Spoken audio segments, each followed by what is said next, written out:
다 같이 기도하시겠습니다. 우리의 영혼을 사랑하시고 죄악 가운데서 구원해 주신 거룩하신 아버지 하나님, 오늘 항상 모이기로 힘쓰라는 하나님 아버지의 말씀을 따라 하나님 앞에 그리스도 예수 안에서 저희가 한자리에 함께 모였습니다. 우리를 고아와 같이 버려두지 않고 세상 끝날까지 함께 하시겠다고 약속하셨습니다. 또한 두세 사람이 내 이름으로 모인 곳에 친히 그곳에 함께 하시겠다고 또한 증거해 주셨습니다. 그 약속의 말씀과 같이 오늘 함께 모인 이 자리가 성령께서 함께 하시며 주관하시는 자리임을 믿고 더욱 모든 영광을 살아계신 아버지 하나님께만 드립니다. 우리가 살아가고 있는 이 세상에 우리를 시험하는 많은 죄의 물결이 있고 잘못된 가르침도 우리 주변에 많습니다. 오직 진리의 말씀인 성경으로 우리를 더욱더 양육시켜 주시고 이 악하고 패역한 세대로부터 더욱 구별하여 살 수 있도록 우리 일상의 모든 생활을 주관하여 주시고 인도하여 주시옵소서. 그 옛날 예수님께서 병든 자의 부르짖음에 응답해 주셨고 그들의 썩어가는 상처에 손을 대시며 능력의 말씀으로 온전케 그들을 고쳐주셨습니다. 오늘 그와 동일한 역사로 우리 가운데 함께 하심으로 우리 영육 간에 병든 것, 잘못된 것 있으면 말씀 가운데 고쳐주시고 온전케 만들어주셔서 더욱 주님을 이 시간 찬양하고 주님 베풀어 주신 은혜를 함께 나눌 수 있도록 주관하시고 도와주시기를 참으로 기도합니다. 오직 성령께서 이 시간 주관하여 주시기를 간절히 간구드립니다. 저희를 사랑하시는 우리 구주 예수님 이름으로 기도드렸습니다. 아멘. 네, 다 같이 성경 말씀 마태복음 12장 38절 말씀부터 같이 찾으시겠습니다.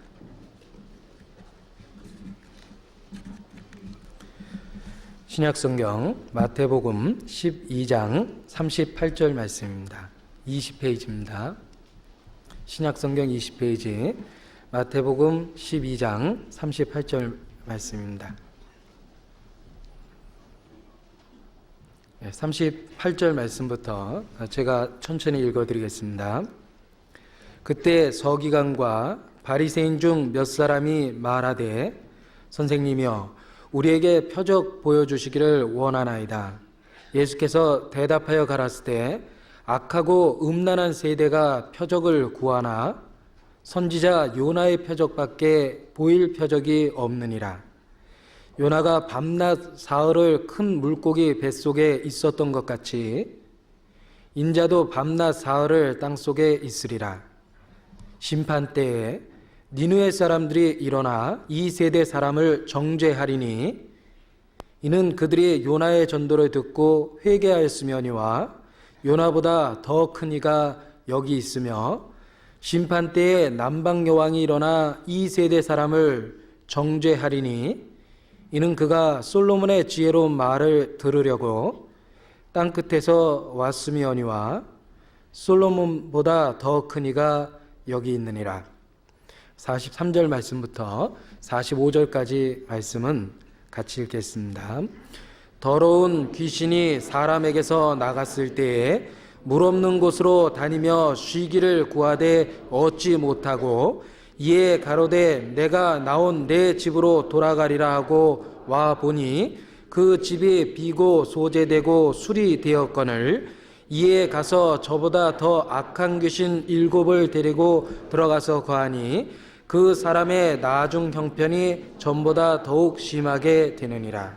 이 악한 세대가 또한 이렇게 되리라. 네.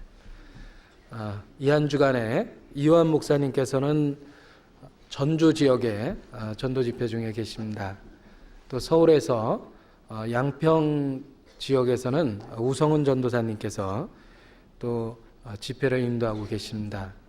또 여러 차례 광고된 것처럼 매주 특별한 일이 없으면 매주 서울교회당 아래층 상담실에서 상담식으로 소집회도 계속해서 진행이 되고 있습니다.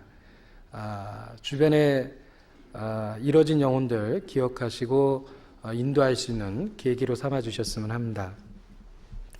오늘 마태복음 12장에 나오는 오늘 함께 읽은 본문의 내용을 중심으로 해서 교훈을 함께 나눠보고자 합니다.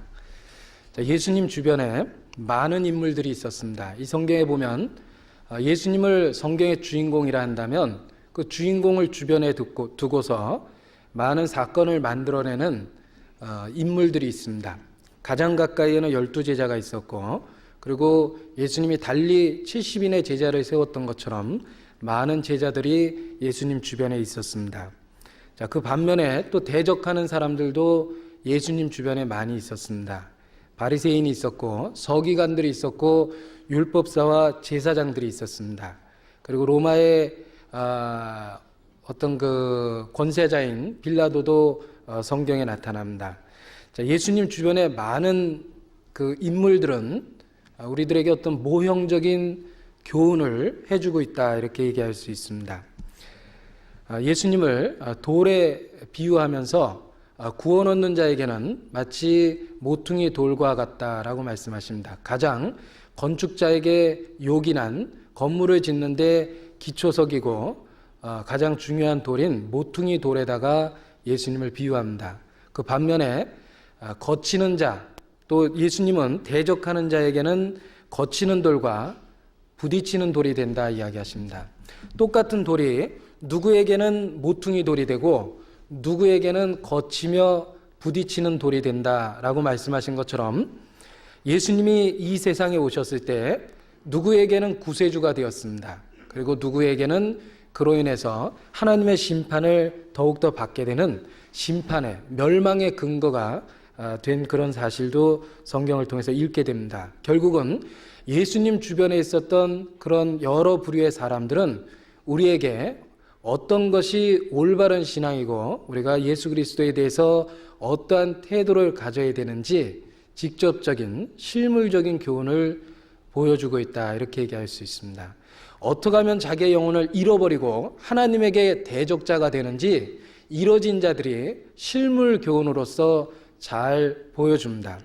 가룟 유다는 우리에게 항상 예수님 가까이에서 말씀을 듣는 사람도 이뤄질 수 있다라는 경고를 지금도 보여주고, 빌라도는 예수님을 재판하고 사람들의 그 관점에 맞춰서 사람들의 비위를 맞추려고 예수님을 자기가 죄가 없다고 선언했던 예수님을 자기 손으로 십자가에 못 박게 내어주는 그런 어리석은 결단을 내립니다. 그 빌라도도 우리에게 또한 현재 우리에게 교훈을 보여주고 있다, 이렇게 얘기할 수 있습니다. 오늘 본문에 등장하는 인물 중에 하나님의 대적자가 됐던 서기관들, 바리새인들에 대한 이야기가 나옵니다. 그들은 이 성경에서 예수님의 대적자로서 등장하고 결국은 예수님을 십자가에 못 박게 내어주는데 큰 한 부분을 담당하는 모습으로 나타납니다. 왜 서기관과 바리새인들이 예수 그리스도에게 부딪혔고 왜 실족했는가, 그들이 어떻게 해서 하나님을 대적하게 됐는가를 살펴본다면 현재를 살아가는 우리에게 잘못된 어떤 그 경우가 어떤 경우인지를 분명하게 교훈으로 깨닫게 해줄 거라고 생각합니다.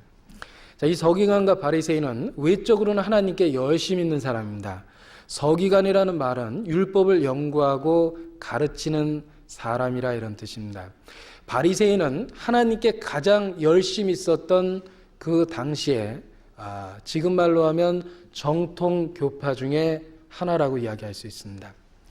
하나님의 말씀을 연구하고 가르쳤던 사람, 서기관입니다.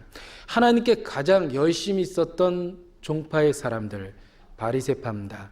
그런데 불행하게도 그들이 하나님의 아들을 못 박게 십자가에 내어주고 예수님을 고소했습니다. 그들이 어디서 어떻게 왜 그들이 실패했는가를 성경을 통해서 배운다면 우리들의 잘못돼가는 신앙도 바로잡을 수 있을 거라고 생각을 합니다. 예수님께서 제자들에게 이르셨습니다. 대적자에게 하신 얘기가 아니라 제자들에게 경계하여 가라사대 너희는 삼가 바리새인과 서기관의 누룩을 조심하라 그러셨습니다. 예수님은 늘 말씀을 듣고 있는 제자들, 항상 예수님을 따라다녔던 제자들에게 바리새인의 누룩을 주의하라 그러셨습니다. 이 바리새인의 잘못된 교훈은 범죄자, 어떤 그 도덕적인 범죄자보다는 오히려 종교적으로 열성 있는 사람이 바리새인의 누룩, 잘못된 교훈에 휩싸이기가 훨씬 더 쉽습니다. 그래서 예수님도 이러시기를 제자들에게 경계하여 가랐을 때 너희가 바리새인의 누룩을 주의하라 그러셨습니다. 그들이 실패한 그 이유를 우리가 잘 살펴본다면 우리는 동일한 실수를 우리 생애 가운데 반복하지 않을 수 있는 교훈을 얻을 수 있을 거라고 생각합니다. 이 바리새인과 서기관들, 인간적으로는 최고의 어떤 노력을 통해서 인간적으로는 최고의 의를 이루었습니다. 그래서 예수님도 그들을 비유해서 이르시기를 너희 의가 서기관과 바리새인보다 낫지 못하면 결단코 천국에 들어가지 못하리라. 그렇게 말씀하신 적도 있습니다. 그 말씀은 인간이 노력해서 얻을 수 있는 의의 그 의로움을 이 바리새파와 서기관들이 그러한 노력으로 최고의 인간적인 의를 이루고 있다라는 말씀입니다.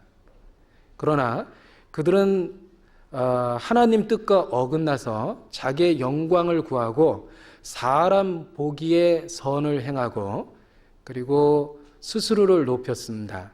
그들의 성경적인 지식은 하나님께 영광을 돌리는 것이 아니라 자기의 영광을 나타내고 사람의 기준에 맞춰져 있었습니다. 지극히 인본적인 가르침을 폈습니다. 그래서 중심에는 부패하고 겉으로만 경건의 모습을 갖추는 그런 위선적인 외식적인 잘못된 신앙을 갖게 됩니다. 그래서 예수님도 여러 차례 그들을 책망하시고 세례 요한도 그들에 대해서 책망했습니다. 이 독사의 자식들아, 너희가 어찌하여 어떻게 지옥의 판결을 피하겠느냐라고 아주 엄중한 이야기로 책망하신 말씀도 있습니다. 자, 바리새인들, 서기관들, 그들이 왜 실패했는가? 그들은 사람의 가르침으로 교훈을 삼아 가르쳤습니다. 하나님의 영광보다 사람의 영광을 더 사랑했다. 그런 표현도 있습니다. 그들은 사람에게 보이려고 드러나 있는 선을 더 추구했습니다. 그 내적으로 부패한 마음을 그대로 간직하고 단지 외적인 개선만 힘썼던 사람들이다. 그렇게 얘기할 수 있어요. 오늘 읽은 본문에 표시해 놓으시고 마태복음 23장을 보시겠습니다. 마태복음 23장 1절부터 보겠습니다. 제가 읽겠습니다. 이에 예수께서 무리와 제자들에게 말씀하여 가라사대 때 서기관들과 바리새인들이 모세의 자리에 앉았으니 그러므로 무엇이든지 저희의 말하는 바는 행하고 지키되 저희의 하는 행위는 본받지 말라. 저희는 말만 하고 행치 아니하며 또 무거운 짐을 묶어 사람의 어깨에 지우되 자기는 이것을 한 손가락으로도 움직이려 하지 아니하며 저희의 모든 행위를 사람에게 보이고자 하여 하나니 곧 그 차는 경문을 넓게 하며 옷수를 크게 하고 잔치의 상석과 회당의 상자와 시장에서 문안 받는 것과 사람에게 랍비라 칭함 받는 것을 좋아하느니라. 자, 그들의 그 행태를 예수님 단편적으로 이와 같이 묘사하셨습니다. 우리 시대에 거듭나지 못한 사꾼 목자들, 거듭나지 못한 종교인들의 모습 속에서 우리는 이 구절에 어떤 현재적으로 이 구절이 이루어지는 모습을 수시로 목격할 수 있다고 생각을 합니다. 우리 주변에 거듭나지 않은 목회자 속에 어떤 이런 외적인 모습을 우리는 쉽게 발견하고 찾아볼 수 있습니다. 자, 그런데 거듭나지 않은 그리스도인들 사이에만 이런 잘못된 모습이 보이는 것은 아니라고 생각합니다. 왜냐하면 예수님은 여러 차례 경고하시기를 제자들에게 경계하여 가라사대 바리새인의 누룩을 주의하라. 결국은 예수님을 따르고 예수님의 말씀을 듣고 교훈을 받고 있는 제자들도 이와 같은 잘못을 범할 수 있다라는 그 가능성을 예수님은 알고 계셨고 그래서 경계하셨다고 생각합니다. 우리 자신도 마찬가지입니다. 자, 이 바리새인들의 누룩이라는 그 죄를 범할 수 있는 사람은 도덕적인 타락된 자보다는 오히려 하나님의 말씀을 전하는 사람들 또는 교회 내 어떤 직분 있는 사람들이 더 쉽게 범하는 그런 죄라고 또 이야기할 수 있습니다.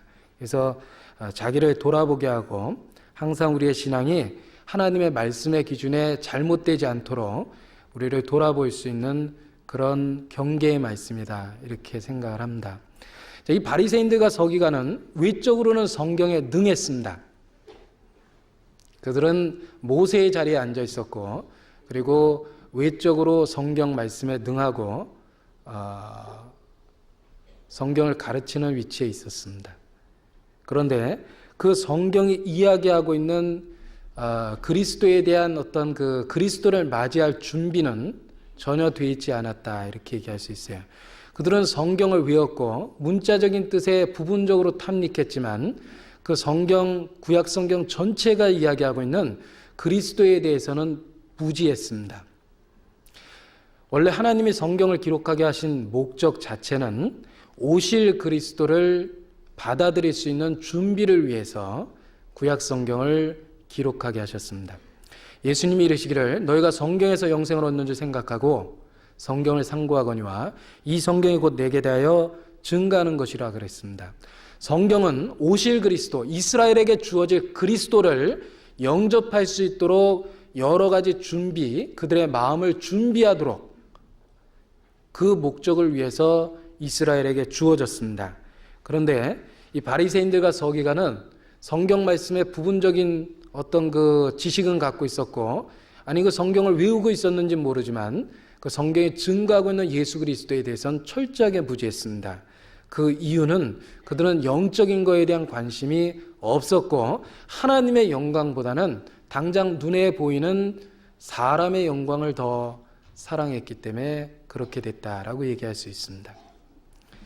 자, 유대인들의 그 잘못된 상태가 이 바리새인들과 서기관들 모습 속에서 그대로 나타난다고 생각합니다. 사도행전 13장 찾겠습니다. 사도행전 13장 27절입니다.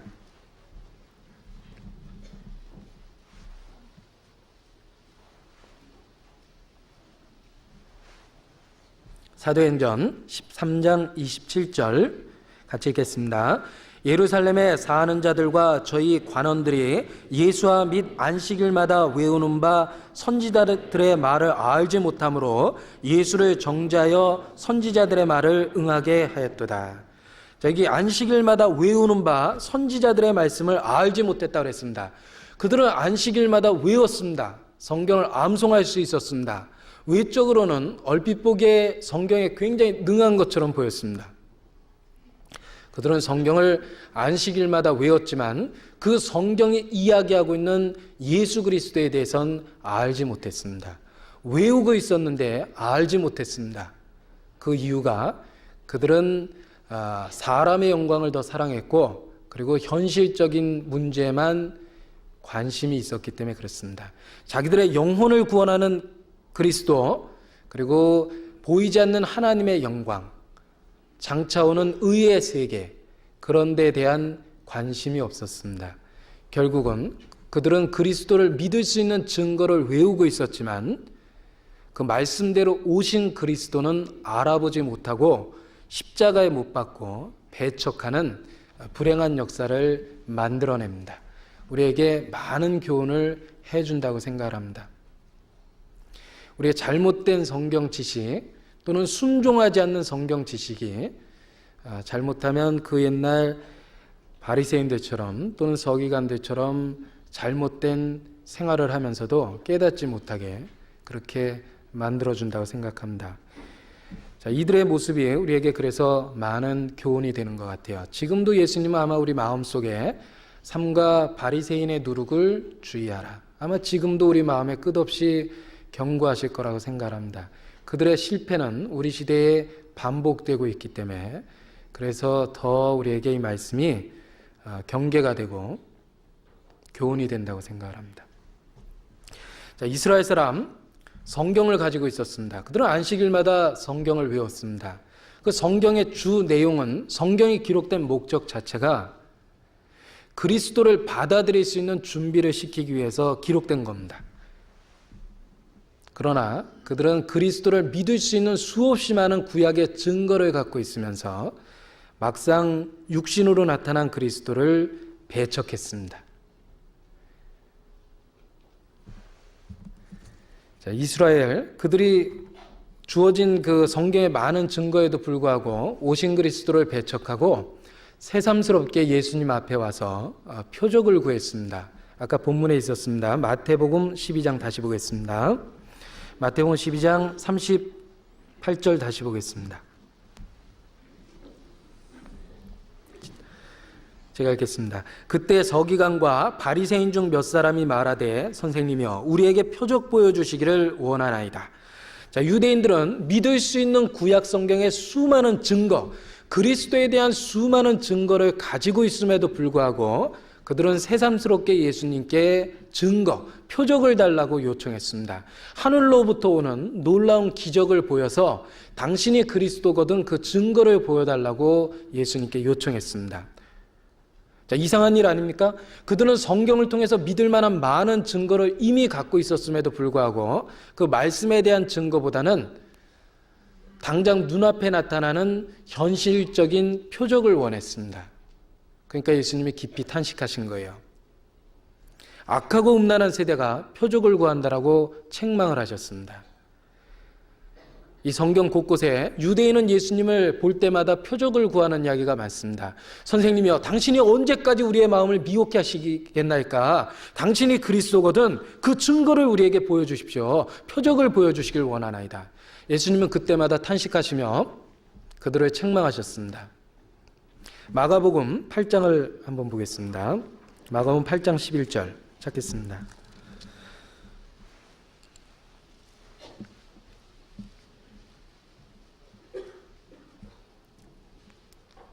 8장 11절 13절까지 같이 읽겠습니다. 바리새인들이 나와서 예수께 힐난하며 그를 시험하여 하늘로서 오는 표적을 구하거늘 예수께서 마음속에 깊이 탄식하시며 가라사대 어찌하여 이 세대가 표적을 구하느냐? 내가 진실로 너에게 이르노니 이 세대에게 표적을 주시지 아니하리라 하시고 저희를 떠나 다시 배에 올라 건너편으로 가시니라. 자, 유대인은 예수님을 볼 때마다 하늘로서부터 오는 표적, 놀라운 어떤 기적이 일어나면 당신을 그리스도로 믿겠다고 예수님께 요구하고 표적을 보여달라고 예수님께 끝없이 요구했습니다. 예수님은 그때마다 탄식하셨어요. 그리고 책망하시고 마음에 깊이 근심하셨습니다. 자, 지금 읽은 성경에서도 그들이 표적을 구하니까 예수님이 저희를 떠나 다시 배에 올라 건너편으로 가시니라 했습니다. 표적을 구하는 무리들에게 표적을 보여주신 게 아니라 그들을 떠나갔습니다. 지금도 마찬가지입니다. 우리에게 예수님을 믿을 수 있는 많은 증거의 말씀이 주어졌습니다. 우리에게는 완성된 성경이 주어져 있습니다. 그리고 역사 속에서 수많은 사람이 이미 그 성경 말씀을 통해서 구원의 확신한 증거를 발견하고 기뻐했습니다. 우리는 믿을 수 있는, 그리스도를 믿을 수 있는 충분한 증거를 가지고 있습니다. 그런데 우리 시대에 또 어떤 사람이 예수님을 구주로 믿기 위해서 자연적인 기적, 하늘로부터 오는 어떤 기적을 요청한다면 예수님은 지금도 그 사람을 떠나갈 거라고 생각합니다. 이는 진리를 믿지 않고 거짓을 좋아하는 자로, 불의를 좋아하는 자로 심판을 받게 하라 하심이라 라는 말씀처럼 지금도 기록된 성경 외에 다른 표적을 구하면 역시 예수님 근심하시고 탄식하시고 악하고 패역한 세대라고 책망하실 겁니다. 그리고 그들을 떠나가실 겁니다. 우리 시대는 기적으로 예수 그리스도를 믿는 시대가 아니라 완성된 성경으로 믿는 시대이기 때문에 그렇습니다. 우리에게는 믿을 수 있는 충분한 증거가 주어졌습니다. 성경의 모든 말씀이 그리스도의 죽음과 부활을 증거하고 믿을 수 있는 확실한 증거임을 나타내 줍니다. 그럼에도 불구하고 아직도 표적을 구하고 아직도 초자연적인 기적을 바란다면 우리 시대의 예수님도 아마 그 사람을 떠나가실 겁니다. 표적을 구하거늘 예수께서 근심하시며 저희를 떠나 가셨다라고 되어 있습니다. 우리 시대에는 주어진 말씀에 확실한 증거가 있습니다. 그 말씀을 통해 우리의 구원의 확신을 이루시고 우리와 함께 동행하시고 있다는 것을 마음에 확신시켜 주십니다. 말씀, 우리에게 주어진 가장 확실한 증거입니다. 완성된 성경이 우리에게 주어져 있습니다. 자, 그러나 불행하게도 유대인들은 그들에게 많은 구약 성경의 증거가 있었지만 예수님께 그 모든 증거의 말씀을 버리고 초자연적인 기적이 나타나기를 구했습니다. 하늘로부터 오는 표적이 나타나기를 구했습니다. 예수님은 그들을 떠나가셨습니다. 자, 기적은 하나님의 존재와 하나님의 능력은 입증해 보일 수 있다고 생각합니다. 기적이 일어나면 하나님을 알 수 있고 그분이 살아계시다는 것과 그분이 창조주라는 것을 기적을 통해서 믿게 될 수 있을 거라고 생각합니다. 그러나 그리스도는 기적을 통해서 믿는 것이 아니라 성경에 있는 말씀을 통해 믿는 겁니다. 왜냐하면 그 말씀은 우리의 관절과 골수와 영과 혼을 찔러 쪼개기까지 하기 때문에 그렇습니다. 우리의 마음의 숨은 생각을 드러내며 우리에게 감춰져 있는 죄성을 말씀은 폭로합니다. 기적이 우리의 죄성을 폭로합니까? 말씀이 우리의 죄성을 폭로하고 우리에게 그리스도가 필요하다는 그 필요성을 깨닫도록 도와줍니다. 기적은 하나님을 증거할 수 있고 예수 그리스도는 말씀으로만이 증거된다, 이렇게 얘기할 수 있어요. 그래서 하나님은 그들에게 기적을 먼저 보여주셔서 하나님의 존재를 입증했고 그리고 그들에게 말씀을 주셨습니다. 왜냐하면 예수 그리스도는 기적을 통해 믿는 것이 아니라 말씀을 통해서 믿을 수 있기 때문에 그렇습니다. 그런데 그들의 약속의 말씀처럼 그리스도가 왔을 때 새삼스럽게 기적을 구한다는 건 그들의 믿음이 하나님께 대해서 고정되어 있지 않다, 음란하고 있다, 흔들리고 있다는 걸 나타내 줍니다. 그들이 하나님의 말씀을 무시하고 있다는 악한 것이라는 것을 그대로 나타내 줍니다. 그들은 악하고 음란하게 또다시 표적을 구했습니다. 기적이 일어나길 구했습니다. 그들은 말씀의 증거로 오신 예수 그리스도를 말씀의 증거로서 믿을 수 있는 그런 마음이 없었기 때문에 그렇습니다. 자, 우리가 익히 귀에 익숙하게 외우고 있는 말씀 중에 믿음에 대한 이야기 로마서 10장 17절에 이런 말씀이 있습니다. 믿음은 들음에서 나며 들음은 그리스도의 말씀으로 말미암았느니라, 이렇게 얘기합니다. 그리스도에 대한 믿음은 말씀으로 생기게 돼 있습니다. 그리스도에 대한 믿음은 기적을 본다고 생기는 게 아니고 환상과 방언했다고 생기는 게 아닙니다.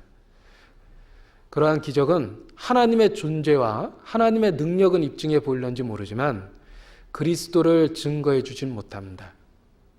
그리스도는 예나 지금이나 우리에게 말씀으로 입증되고 있습니다. 하나님의 말씀은 우리가 왜 그리스도를 믿어야 되는지 필요성을 지금도 깨닫도록 도와줍니다. 자, 그런데 불행하게도 유대인들은 수없이 많은 구약의 증거의 말씀을 가지고 있음에도 불구하고 그들은 오신 그리스도를 알아보지 못하고 또다시 표적을 구하는 어리석은 죄를 범하는 그런 모습을 우리가 볼 수가 있습니다. 자, 예수님이 표적을 구하는 이스라엘 사람들에게 어떻게 대답하셨냐면 마태복음 12장 다시 보시겠습니다. 39절 예수께서 대답하여 가라사대 악하고 음란한 세대가 표적을 구하나 선지자 요나의 표적밖에 보일 표적이 없느니라 그랬습니다. 자, 표적을 구하는 이스라엘 사람들을 향해서 예수께서 이르시기를 요나의 표적밖에 보일 것이 없다, 이렇게 얘기하십니다. 자, 요나 선지자가 니느웨 성에 전도하기에 앞서서 하나님께서 큰 물고기로 불순종하는 요나를 삼켰습니다. 그리고 그 요나는 큰 물고기 뱃속에서 3일 낮과 밤을 지냅니다. 그리고 그 물고기가 요나를 토해냈을 때 니느웨 사람들이 그것을 보고 회개하는 그런 그 모습이 성경 요나서에 자세히 기록되어 있습니다. 예수님이 그 성경의 일부분을 기억하시며 요나의 표적밖에 보일 것이 없다, 이렇게 얘기하십니다. 요나가 3일 낮과 밤을 물고기 배에 있었던 것처럼 예수 그리스도도 십자가에 못 박히고 그리고 죽임을 당하고 땅속에 3일 낮과 밤을 있을 것을 설명하셨습니다. 그리스도가 죽어야 된다라는 것, 그리고 그가 부활해야 된다라는 사실을 요나의 표적을 갖고 비유적으로 말씀하셨습니다. 요나의 표적 밖에 너희에게 보일 표적이 없다라고 말씀하신 건, 우리가 그리스도를 믿을 수 있는 가장 확실한 증거는 그리스도의 하신 일입니다. 그가 하신 일은 십자가에 못 박혀 죽으셨고, 그가 성경대로 십자가에 죽으셨습니다. 그리고 성경대로 죽은 지 사흘 만에 부활하셨습니다. 그의 죽음과 부활, 그 두 가지 사건은 우리에게 그리스도, 예수님을 믿을 수 있는 충분한 조건이 된다고 말씀을 해주십니다. 자, 구약 성경을 통해서 우리가 배우는 진리는 무엇입니까? 율법을 배웁니다. 모세는 우리에게 율법은 모세로 말미암아 온 것이라는 말씀처럼 구약 성경의 대부분은 모세의 가르침을 중심으로 기록되어 있습니다. 그리고 하나님께서 엘리야를 보내주셨죠. 엘리야는 거스리는 자의 마음을 의인의 슬기로 돌아오게 하고 자식의 마음을 아비에게 돌아오게 한다고 했습니다. 엘리야는 회개를 나타냅니다.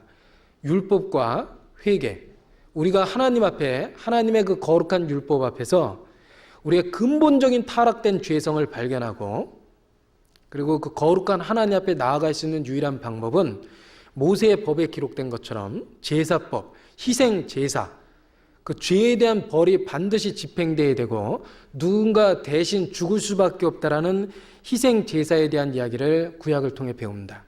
우리가 구약 성경을 제대로 읽는다면 우리 마음속에 어떤 결론이 맺어지냐면, 하나님 앞에 회개, 돌이켜야 된다는 것과, 엘리야의 심령이라고 그랬죠? 돌이켜야 된다는 것과, 모세의 법에 기록된 것처럼 하나님의 법을 어긴 죄는 반드시 대가를 치러야 되고, 희생 제사에 나타난 것처럼 우리에게 대속물이 필요하다는 필요성을 깨닫게 됩니다. 구약은 우리에게 우리가 타락된 본성이 있다는 것과, 하나님의 거룩함은 그 죄에 대한 형벌을 요구하고, 그래서 희생제사라는 대신 죽는 속죄제가 필요하다는 것을 구약이 아마 우리에게 여러 가지 모양으로 가르쳐 줄 거라고 생각합니다. 우리에게 구세주가 필요하다는 것, 우리의 대속물이 필요하다는 것을 구약은 우리에게 증거해 줍니다. 그래서 예수님이 요나의 표적밖에 보일 것이 없다라고 이야기한 것은, 우리가 성경을 제대로 읽게 됐을 때 그리스도의 죽음과 부활을 이해할 수 있고 그 필요성을 깨달을 수 있기 때문에 그렇게 말씀하셨다고 생각합니다. 자, 이 성경을 배우다 보면 하나님은 거룩하십니다. 하나님은 의롭습니다. 하나님은 빛이십니다. 그 반면에 우리 자신의 모습은 어떻습니까? 하나님 앞에서 우리 자신의 모습은 어떻습니까? 하나님은 빛이신데 우리는 어둠입니다. 하나님은 의로운데 사람은 더럽습니다. 하나님은 거룩한데 인간은 정욕적입니다. 빛과 어둠처럼 대조적입니다.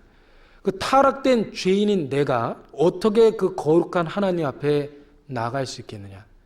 타락된 죄인이 거룩한 하나님 앞에 어떻게 나갈 수 있겠는가?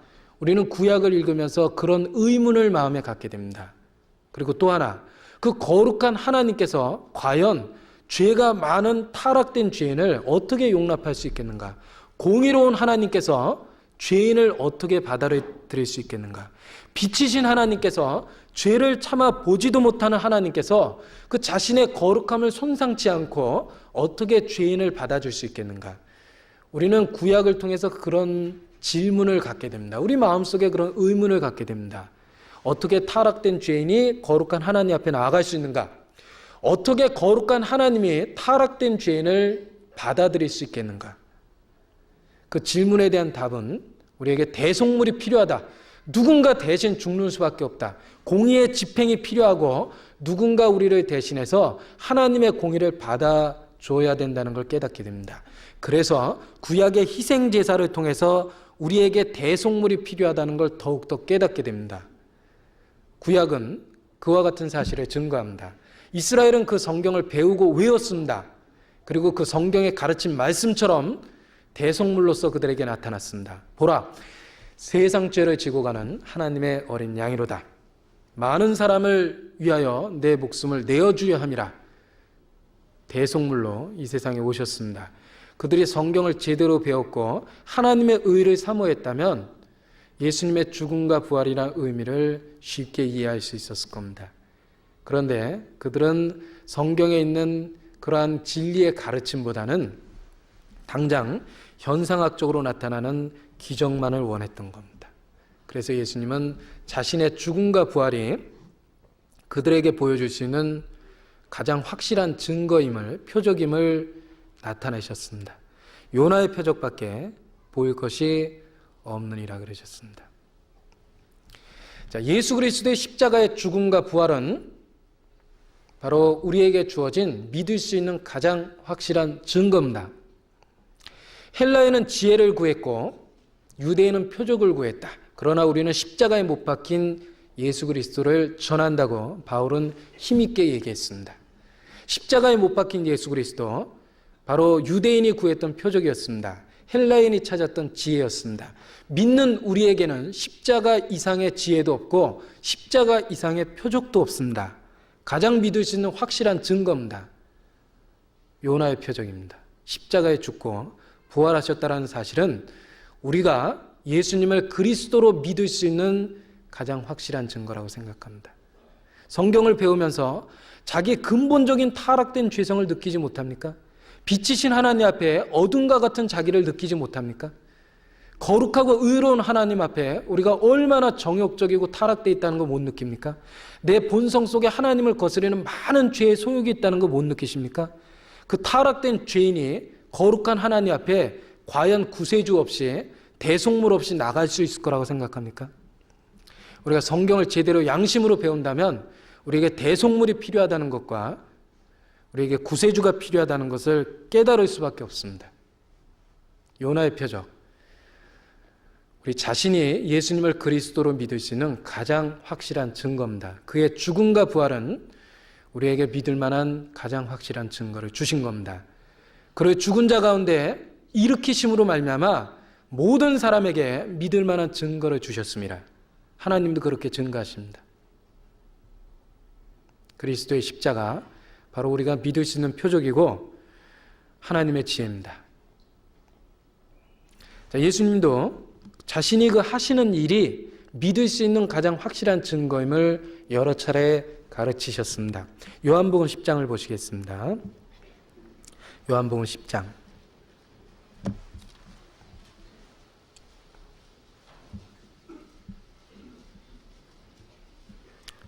24절입니다.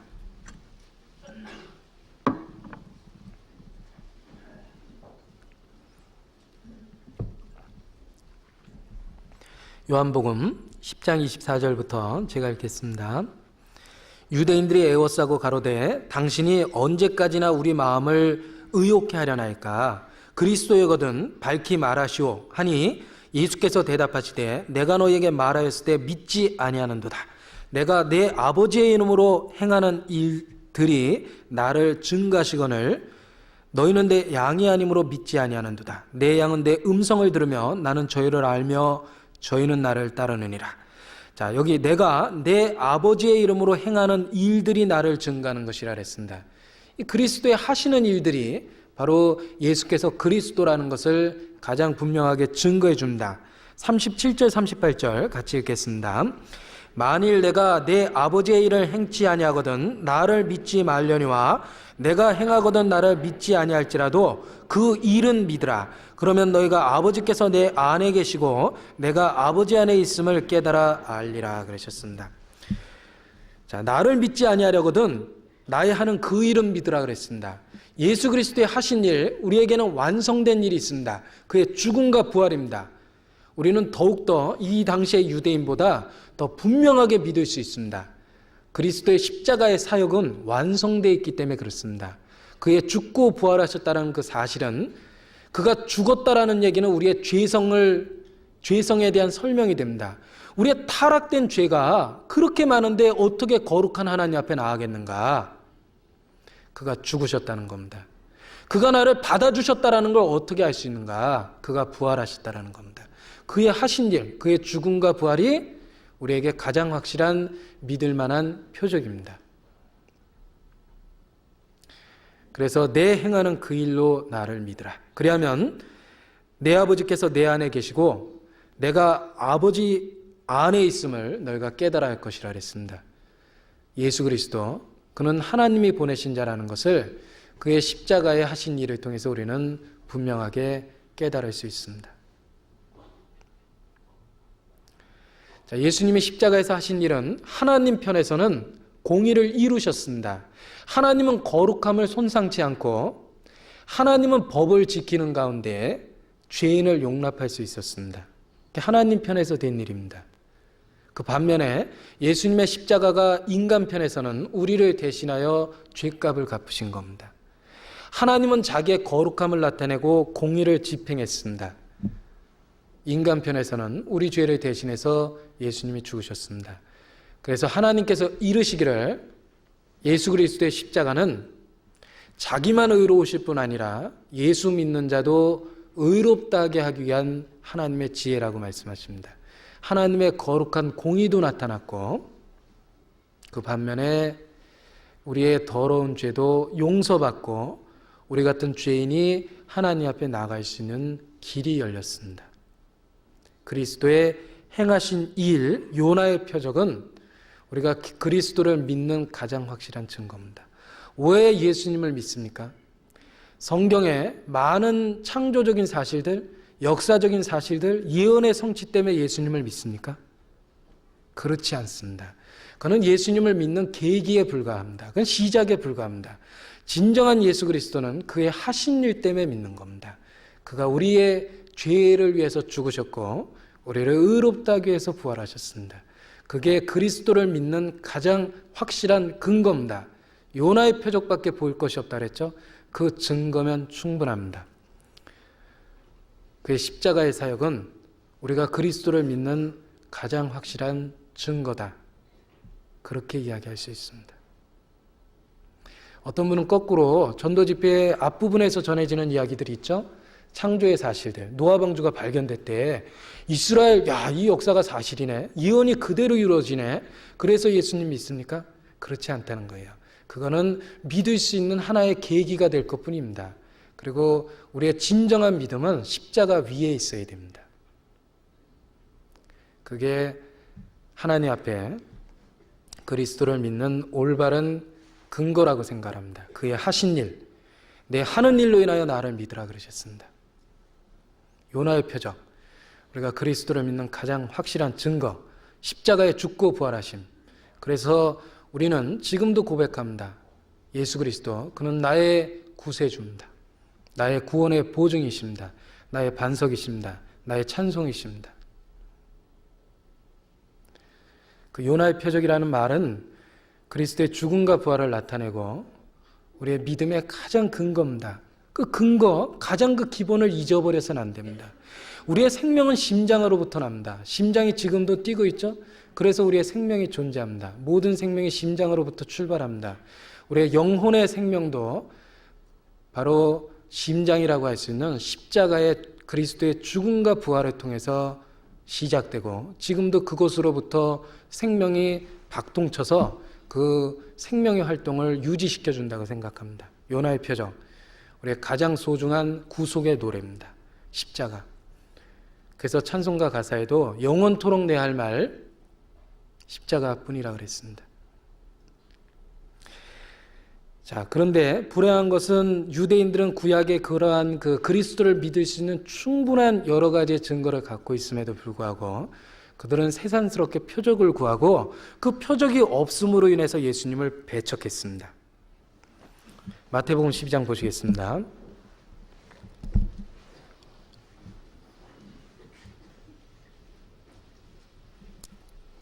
41절입니다.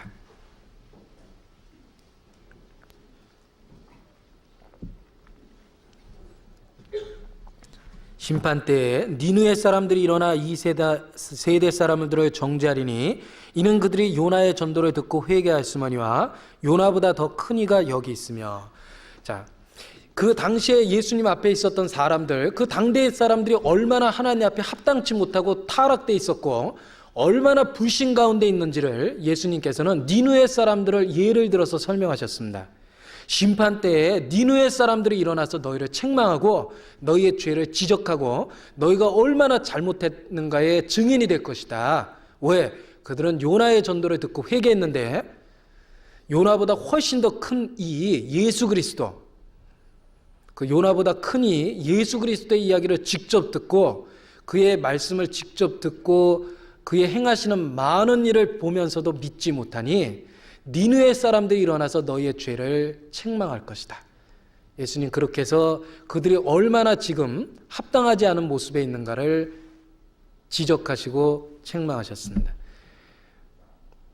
니느웨 사람들을 예를 들어서 설명을 하셨어요. 자, 우리는 어떤 그 상대적인 개념을 통해서 부끄러움을 느낄 때가 있습니다.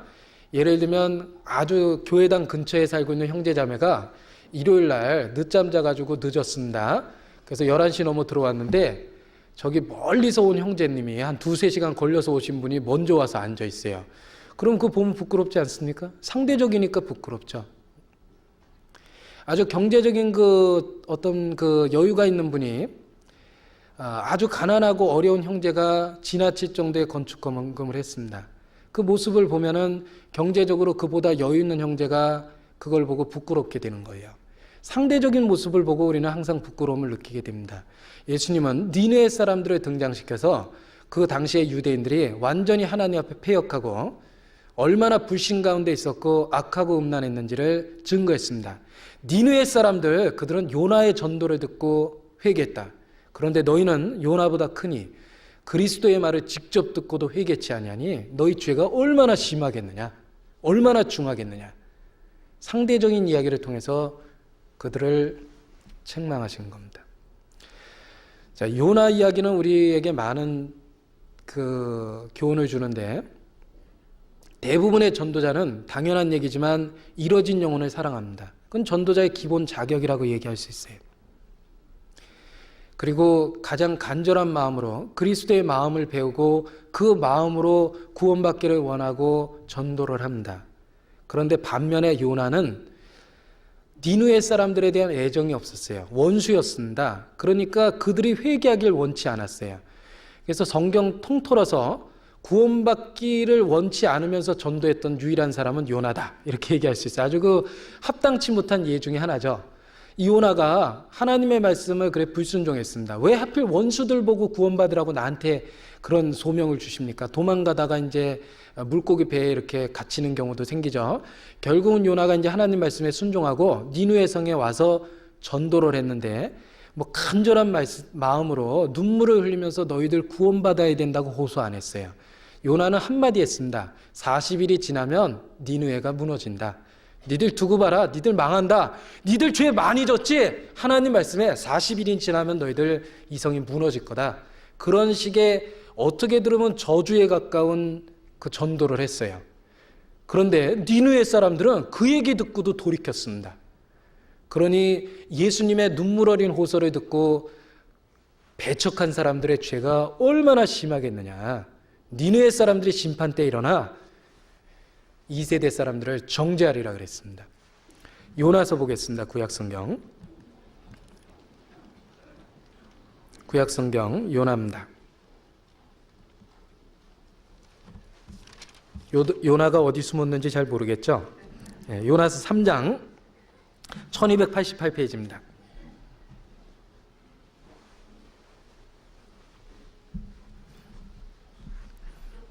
요나서 3장 4절 5절입니다. 1288페이지 4절 5절 같이 읽겠습니다. 요나가 그 성에 들어가며 곧 하룻길을 행하며 외쳐 가로되 40일이 지나면 니느웨가 무너지리라 하였더니 니느웨 백성이 하나님을 믿고 금식을 선포하고 물 온 데서 하고 굵은 배를 입은지라 그랬습니다. 자, 니느웨 성에 요나가 전도할 때 아주 복잡한 이야기도 아니죠. 거의 저주에 가까운 이야기를 한마디 했어요. 40일이 지나면 니느웨가 무너진다. 이 요나는 니느웨 사람들과 원수지간입니다. 민족적인 원수죠. 그러니까 전도하는 걸 산탁하게 생각하지 않았습니다. 그러니까 하나님 말씀에 순종하는 의미로 마지못해 전도한 거예요. 그러니까 40일이 지나면 니들 무너진다. 그런데 그러한 간단한 메시지를 듣고 니느웨 사람들은 회개했습니다. 그래서 하나님의 심판이 옮겨지는, 하나님의 심판에서 벗어나는 그런 은혜를 입게 됩니다. 니느웨 사람들이 일어나서 아마 예수님 당시의 사람들을 신랄하게 비판할 겁니다. 야, 우리는 요나의 이야기를 듣고 회개했는데 너희는 그리스도를 직접 보고도 회개치 아니했다.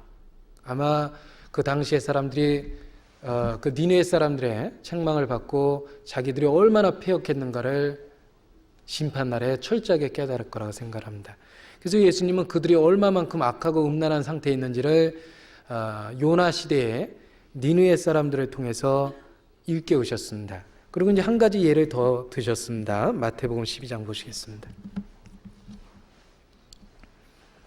마태복음 12장 42절입니다. 심판 때에 남방 여왕이 일어나 이 세대 사람을 정죄하리니 이는 그가 솔로몬의 지혜로운 말을 들으려고 어디에서 왔음이라 그랬죠? 땅 끝에서 왔음이오니라 그랬습니다. 아주 먼 길을 왔습니다. 이 남방 여왕이 솔로몬의 지혜를 들으려고 먼 길에서 사막을 건너 솔로몬에게 왔습니다.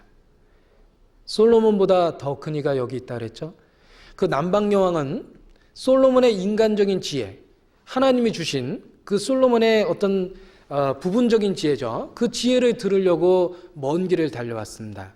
그런데 온전한 지혜, 완전한 지혜, 그 지혜의 실체라고 할 수 있는 예수 그리스도의 말씀을 직접 듣고도 회개치 아니하니 남방 여왕이 일어나 너희를 책망하지 않겠냐. 나는 솔로몬의 지혜를 들으려고 사막을 건너왔는데 너희는 예수 그리스도의 말씀을 직접 듣고도 회개치 아니했다. 너희의 죄가 심히 크다. 그날 심판 때에 남방 여왕이 그와 같이 얘기하지 않겠느냐. 그 당대의 사람들이 얼마나 타락했는가, 또 그런 예를 통해서 그들의 죄를 지적해내셨습니다. 남방 여왕은 솔로몬의 지혜를 들으려고 땅 끝에서 왔습니다. 아주 먼 길을 왔습니다. 그런데 이 당시의 유대인들은 예수 그리스도께서 지극히 높은 자가 자기를 낮추시고 이 낮고 천한 이 세상까지 직접 와서 그들에게 성육신에서 말씀하셨습니다. 그런데 직접 와서 이야기한 걸 듣지 않았어요. 자, 어떻게 생각하십니까? 요나의 애정 없는 설교, 짧은 설교를 듣고 돌이켰던 니느웨 사람, 솔로몬의 지혜를 들으려고 먼 길을 왔던 남방 여왕, 그 모습을 놓고 그 당시에 이스라엘 사람들을 생각해 보면 그들이 얼마나 어리석었고 큰 타락된 상태에 있었는가 우리는 금방 깨닫습니다. 그래서 심판 때에 그들이 너희를 책망하리라 그러셨습니다. 예수님은 그들에게 눈물로 호소하셨습니다. 예루살렘, 멸망할 예루살렘 성 앞에서 우셨습니다. 예루살렘아, 너희도 오늘날 평화에 가는 걸 알았더라면 좋았을 텐데 오늘날 너희에게 감추었도다. 예수님은 그들의 이뤄진 상태에 대해 통곡하시고 근심하시고 탄식하시며 여러 가지 말씀으로 직접 가르치시고 아무도 행할 수 없는 능력과 표적을 보여주시기도 하셨습니다. 그런데 그래도 돌이키지 않았습니다. 그들의 죄가 얼마만큼 중한지를 그대로 보여준다고 생각을 합니다. 이 악한 세대가 이와 같다라고 얘기합니다. 자, 그런데 예수님 당시에 그 사람들만 그렇게 악하고 패역하고 음란한 거라고 생각하십니까? 지금도 우리 주변에 이러한 책망을 들어야 될 많은 사람이 있습니다. 우리 주변에 아주 자주 전해지는 전도 집회를 자주 들을 수 있는 기회를 갖는 사람들이 있습니다. 얼마나 많은 집회가 있습니까? 우리 주변에 아주 손쉽게 믿을 수 있는 충분한 많은 증거를 갖고 있는 그런 말씀의 증거를 가지고 전도 집회가 진행되고 있습니다. 양심으로 귀 기울여 들어본다면 어느 누구도 부인할 수 없는 분명한 메시지가 담겨 있습니다. 완성된 성경이 있습니다. 수많은 성도들의 기도가 있습니다. 그러나 그럼에도 불구하고 복음을 대적하고 복음을 받아들이길 미루고 구원받지 않은 우리 시대의 많은 사람들, 아마 예수님 당대의 사람들보다 더 큰 심판을 받게 될 거라고 생각합니다. 우리 주변에 복음적인 교회에 참여합니다. 복음적인 설교를 늘 듣습니다. 우리들이 늘 전파되는 말씀이 복음을 증거하고 복음에 합당한 생활을 권면합니다. 큰 주제를 이야기 드리면 다 그런 거죠. 복음을 확증하고 복음에 합당한 생활을 권면합니다. 우리는 계속해서 반복적으로 복음을 거의 외울 정도로 듣게 됩니다. 그리고 수없이 많은 전도 집회가 진행되고 있습니다. 그럼에도 불구하고 구원을 받지 못한다면 심판 때에 니느웨 사람들이 일어나 책망하고 그리고 남방여왕이 일어나 책망할 뿐 아니라 아마 예수님 당시에 이 사람들도 일어나서 책망할 겁니다. 야, 우리도 예수님 말씀 직접 듣고 안 믿은 것도 한심하지만 너는 더 한심하다. 넌 완성된 복음을 듣고도 믿지 않았고 그렇게 복음적인 전도 집회를 수없이 듣고도 깨닫지 못했으니 내가 심판받는 건 당연하다. 아마 심판 때에 그렇게 책망할 거라고 생각합니다. 우리에게 주어진 많은 기회는 그 사람의 그 기회에도 불구하고 구원을 얻지 못한다면, 아직까지 미루고 있다면 그 사람 마음이 얼마나 타락되어 있고 얼마나 하나님을 등지고 살고 있는가, 그 죄의 심각함을 그대로 입증해 줍니다. 죄의 심각함이라고 그랬죠? 다른 말로 바꿔 얘기하면 하나님의 심판이 얼마나 그 사람 머리 위에 많이 쌓여 있는지 증거해 줍니다. 그 여러 차례 말씀 듣고 구원 못 받는 사람, 끝까지 복음을 미루는 사람, 구원받기를 미루는 사람, 우리 시대의 가장 불쌍한 사람이라고 생각합니다. 마태복음 12장 20절입니다. 마태복음 12장 20절로 24절까지의 말씀을 같이 읽어보겠습니다. 예수께서 권능을 가장 많이 베푸신 고을들이, 죄송합니다.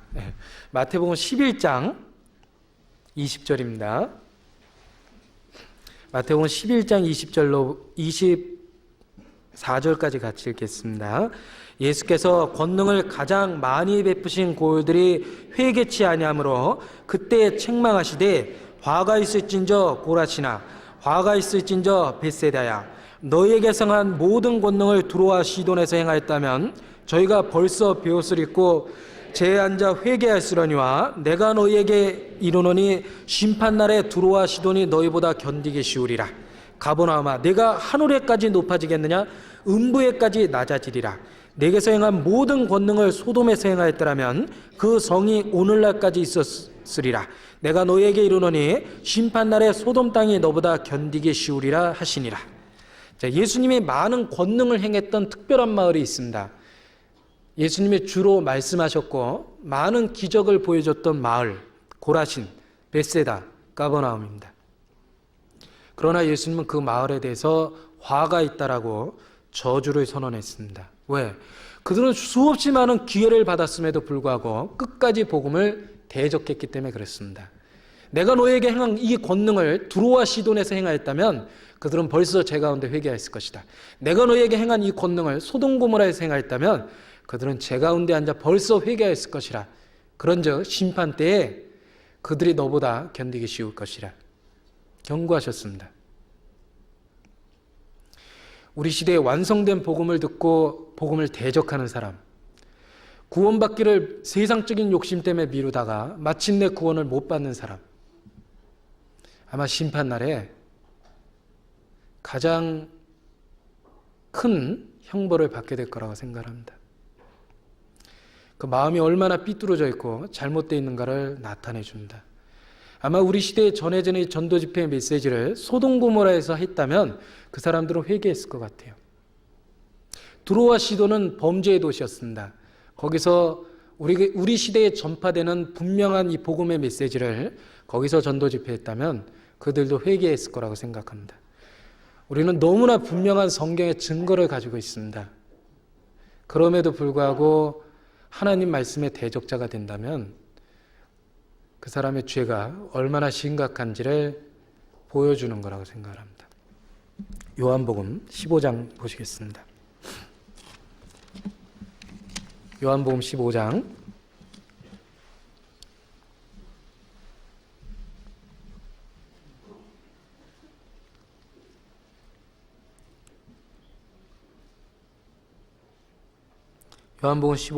22절을 같이 읽겠습니다.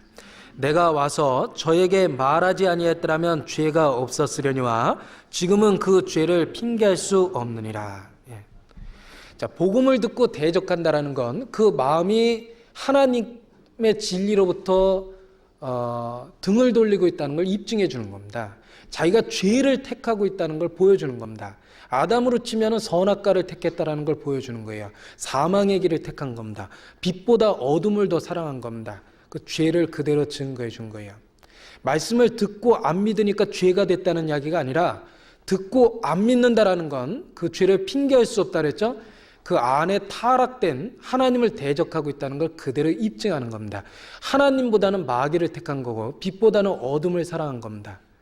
빛이 그들에게 빛이었는데 그 빛이 깨닫지 못하고 빛을 미워하고 빛 가까이 오지 않았습니다. 그들은 빛보다 어둠을 더 사랑했음이라 그랬습니다. 복음을 들었습니까? 빛이 비춰졌습니다. 근데 빛보다 어둠을 더 사랑하십니까? 빛을 믿지 않았습니다. 복음을 듣고 믿지 않는다는 건 그들이 심판을 자취하고 하나님을 스스로 등지는 그런 결단이다라고 이야기할 수 있어요. 예수께서 이르시길 내가 와서 저에게 말하지 아니했다면 죄가 없었으려니와 지금은 그 죄를 핑계할 수 없느니라.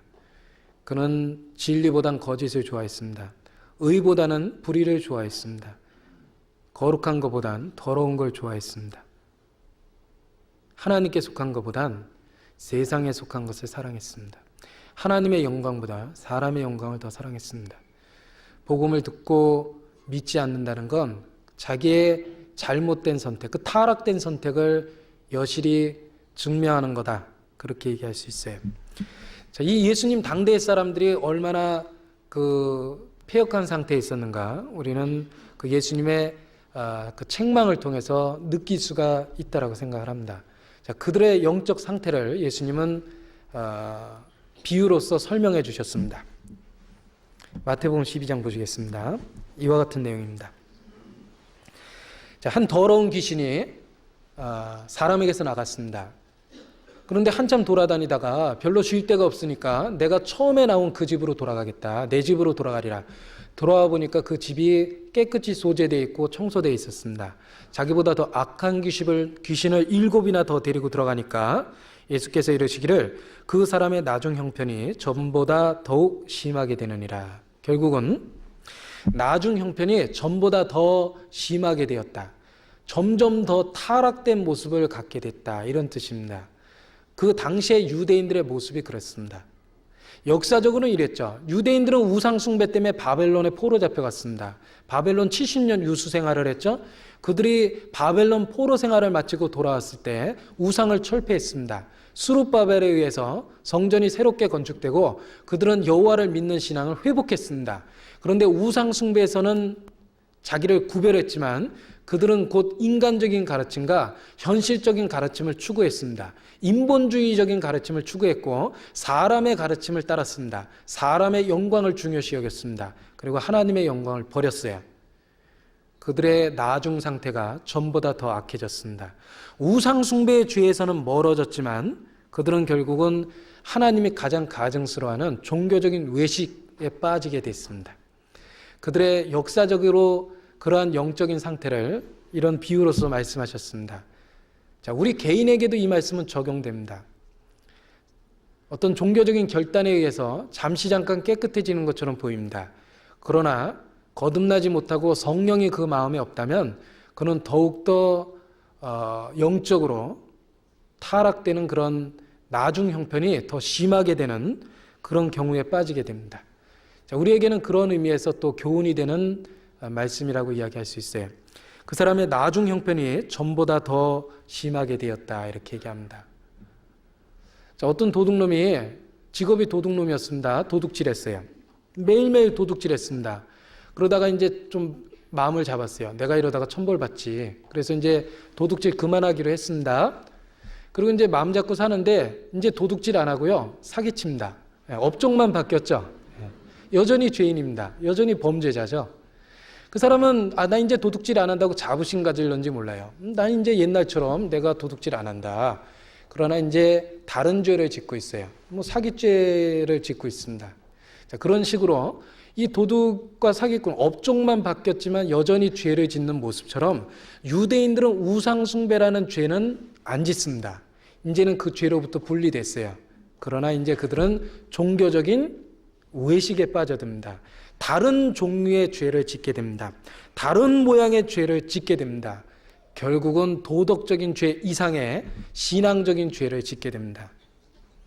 그들의 나중 형편이 전보다 더 심하게 되었다. 처음에는 귀신이 하나 들렸었는데 나중에는 7귀신 이상이 들렸어요. 자, 이러한 그 예수님의 비유적인 말씀이 우리들에게 그대로 영적으로 적용되고 교훈이 될 수 있습니다. 어떻게 교훈이 되는가 한번 생각을 해보겠습니다. 마태복음 12장 43절입니다.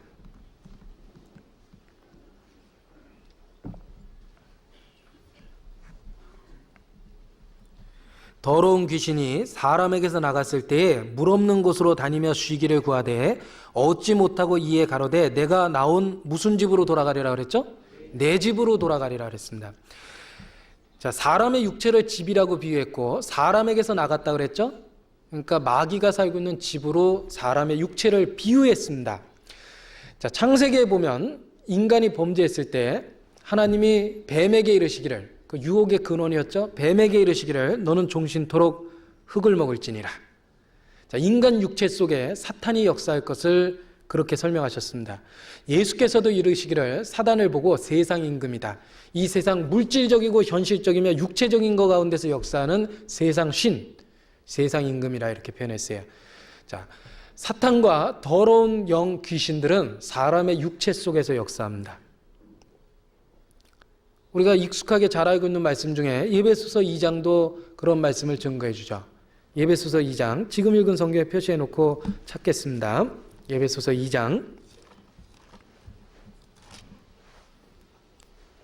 2절입니다. 에베소서 2장 2절.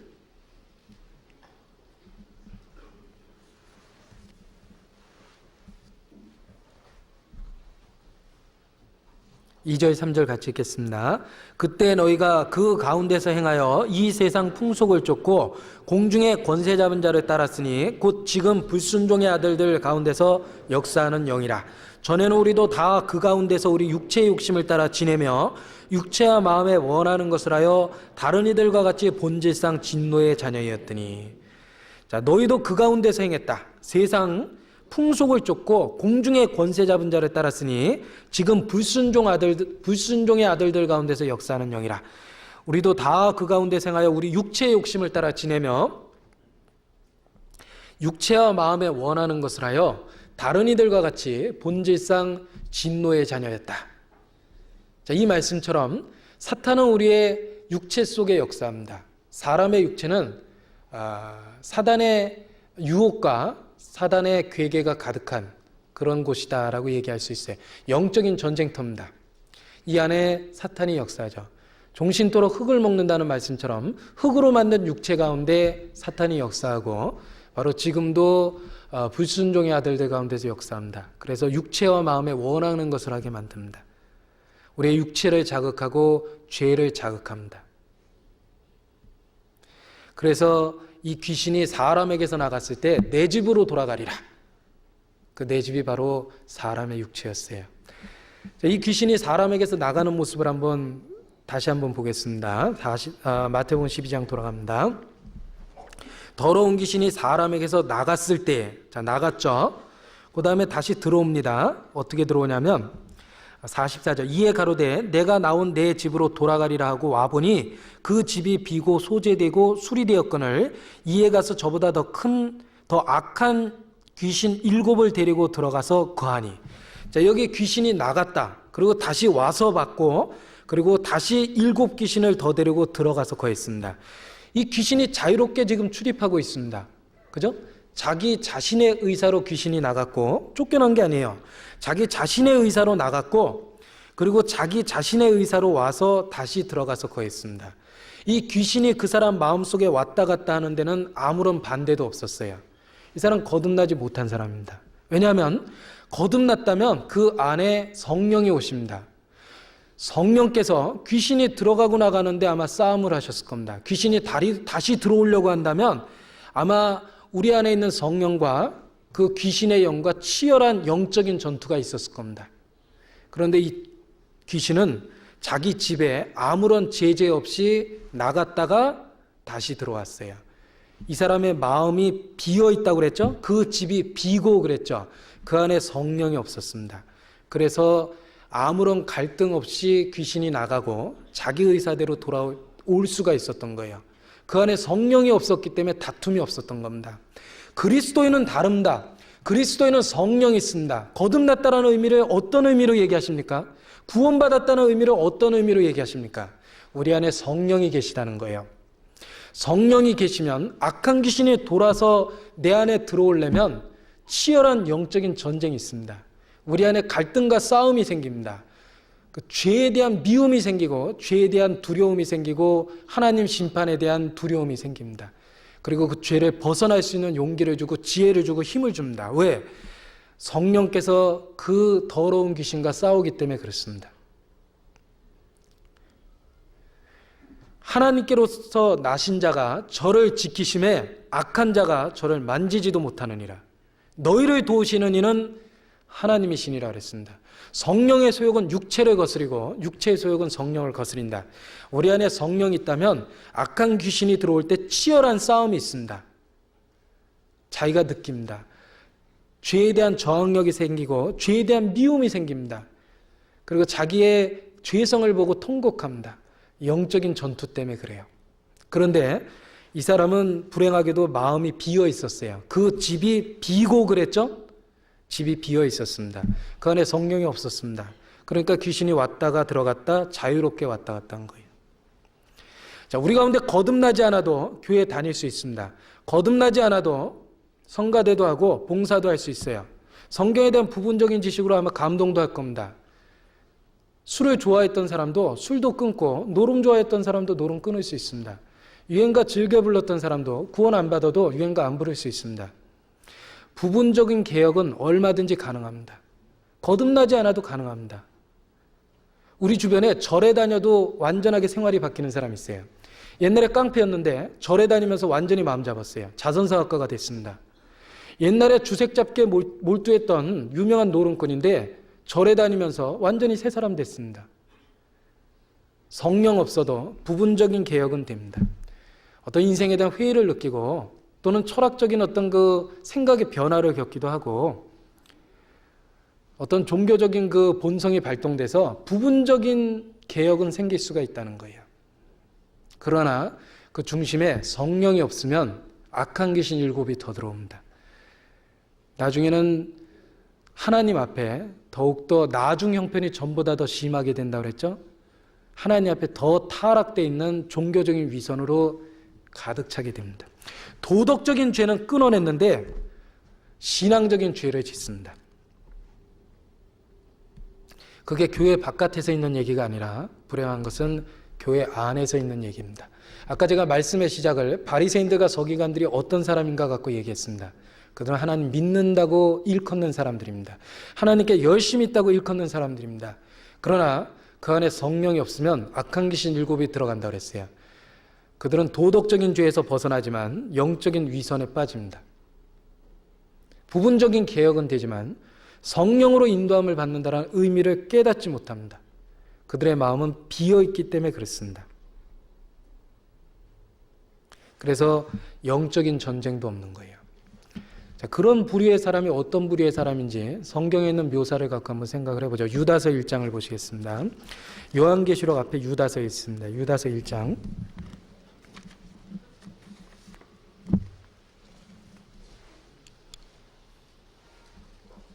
19절입니다.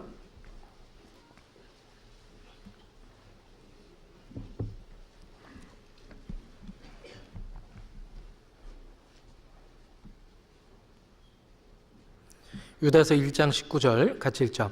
이 사람들은 당을 짓는 자며 육에 속한 자며 성령은 없는 자니라. 자, 이 사람들은 당을 짓는 자며 그랬죠. 이 당이라는 게 물입니다. 악한 자는 피차 손을 잡을지라도 멸망을 피할 수 없다 그랬습니다. 결코 피하지 못한다 그랬습니다. 당을 짓습니다. 아무리 육신적인 사람도 나름대로 통하는 사람들이 생깁니다. 가라지는 단으로 묶으라 그랬죠? 비슷한 사람끼리 모이게 돼 있어요. 당을 짓습니다. 그리고 육에 속한 자고 성령은 없는 자라 그러셨습니다.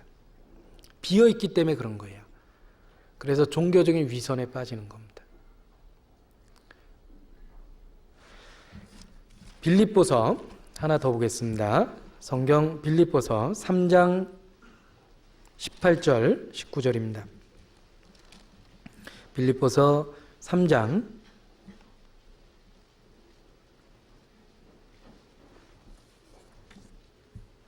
18절 19절 같이 읽겠습니다. 내가 여러 번 너희에게 말할거니와 이제도 눈물을 흘리며 말하노니 여러 사람들이 그리스도의 십자가의 원수로 행하느니라. 저희의 마침은 멸망이요 저희의 신은 배요 그 영광은 저희의 부끄러움에 있고 땅의 일을 생각하는 자라. 자, 바울이 눈물을 흘리면서 교중에 있는 사람들을 향해서 권면합니다. 많은 사람들이 그리스도의 십자가의 원수로 행하느니라 그랬습니다. 그들이 교리적으로는 올바르게 알고 있을는지 모르지만 그들의 실질적인 생활은 십자가의 원수로 행합니다. 저희의 마침은 멸망이라 그랬죠? 그들의 결국은 멸망입니다. 성령은 없습니다. 그 마음이 비어 있습니다. 저희의 신은 배요. 저희의 신이 배라는 건 이 배입니다. 이 배라는 건 상징적으로 그들이 추구하는 것은 저희의 신은 그들이 섬기고 추구하고 희망하는 것은 배라는 거 영어 번역해 보니까 good life라고 돼 있어요. 편안한 생활, 좋은 생활. 육신적인 편안함이 그들의 삶의 목표입니다. 조금 더 좋은 생활. 누가복음 12장에 있는 것처럼 곡간을 헐고 더 크게 짓고 그래서 어리석은 부자의 모습이겠죠. 좋은 생활, 편한 생활, 조금 더 행복한 생활. 그들은 육신적인 삶의 추구가 삶의 목표입니다. 저희의 신은 배요. 그 영광은 저희의 부끄러움에 있고 땅의 일을 생각한다 그랬습니다. 그들이 우리 시대에 나중 형편이 전보다 더 악하게 된 사람이다라고 얘기할 수 있어요. 외적으로는 종교의 모양을 갖고 있습니다. 그러나 그 안에 성령이 없는 자입니다. 경건의 모양은 있으나 경건의 능력은 부인한 자라. 이 같은 자들에게서 내가 돌아서라. 항상 배운다고 이야기했습니다. 마침내 진리의 지식에 이를 수 없느니라. 늘 십자가에 대한 이야기, 복음에 대한 이야기, 성령의 능력에 대한 이야기, 성령과 동행하는 이야기, 끝없이 말씀은 듣습니다. 그러나 아무런 삶의 변화를 겪지 못합니다. 경건의 모양은 있으나 경건의 능력은 부인한 자라. 그 같은 자들에게서 내가 돌아서라 그랬습니다. 우리 시대에 마음이 비어있는 사람입니다. 더 악한 종교적인 위선에 빠진 사람이라고 할 수 있어요. 이 마음이 비어있는 사람, 다른 표현으로 하면 구원받을 뻔한 사람이다. 그렇게 얘기하고 싶습니다. 자, 이런 사람의 특징이 있습니다. 몇 가지 마음이 비어있는 사람의 특징이 있는데 하나 생각을 해보죠. 자, 처음에 그 귀신이 나아갔고 잠깐 깨끗해졌습니다. 그가 복음을 듣고 어느 정도 공감합니다. 그 교리적인 내용에 대해서는 부인하지 않습니다. 그 말이 맞다고 생각을 합니다. 그래서 예수님의 십자가의 죽음과 부활에 대한 사실에 대해서 지식적으로는 동의할 거라고 생각을 합니다. 그러나 그 지식의 그 교리에 대한 동의 이상 생활의 진전이 없습니다. 예수님을 믿는다고 이야기하고 그의 죽음과 부활을 믿는다고 이야기하는데 아무런 생활의 변화가 없습니다. 더 이상의 진전이 없는 거예요. 처음에 복음을 받아들일 땐 성경 표현대로 잠깐 기쁨으로 받으나라는 것처럼 잠시 잠깐 동안에는 아마 변화가 생겼을 겁니다. 처음에 귀신이 나갔던 것처럼 옛날처럼 악해지지는 않을 겁니다. 도덕적인 타락은 옛날보다 많이 개선될 거라고 생각합니다. 그 사람이 이제 교회에 참석하고 있겠죠? 지식적으로나마 교리에 동의합니다. 약간의 개선은 있었을 겁니다. 그러나 더 이상의 진전이 없습니다. 그대로 멈춰버립니다. 그 사람 마음이 비어있는 겁니다. 그 사람의 영혼을 자극하고 성장하게 만드는 성령이 없기 때문에 멈춰버린 겁니다. 그런 예는 성경 많은 말씀 속에서 찾아볼 수가 있어요. 누가복음 8장입니다.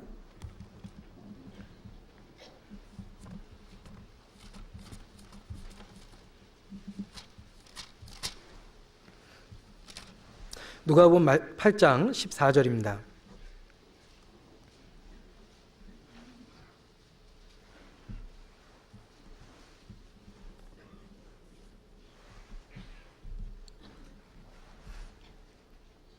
누가복음 8장 14절을 같이 읽겠습니다. 가시떨기에 떨어졌다는 것은 말씀을 들은 자니 지내는 중 이생의 염려와 재리와 일락의 기운이 막혀 온전히 결실하지 못하는 자요 그랬습니다.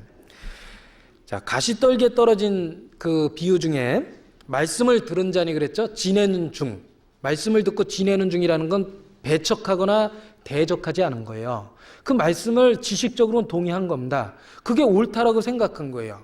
아, 이게 성경적이라고 아마 마음에 확신도 했을 겁니다.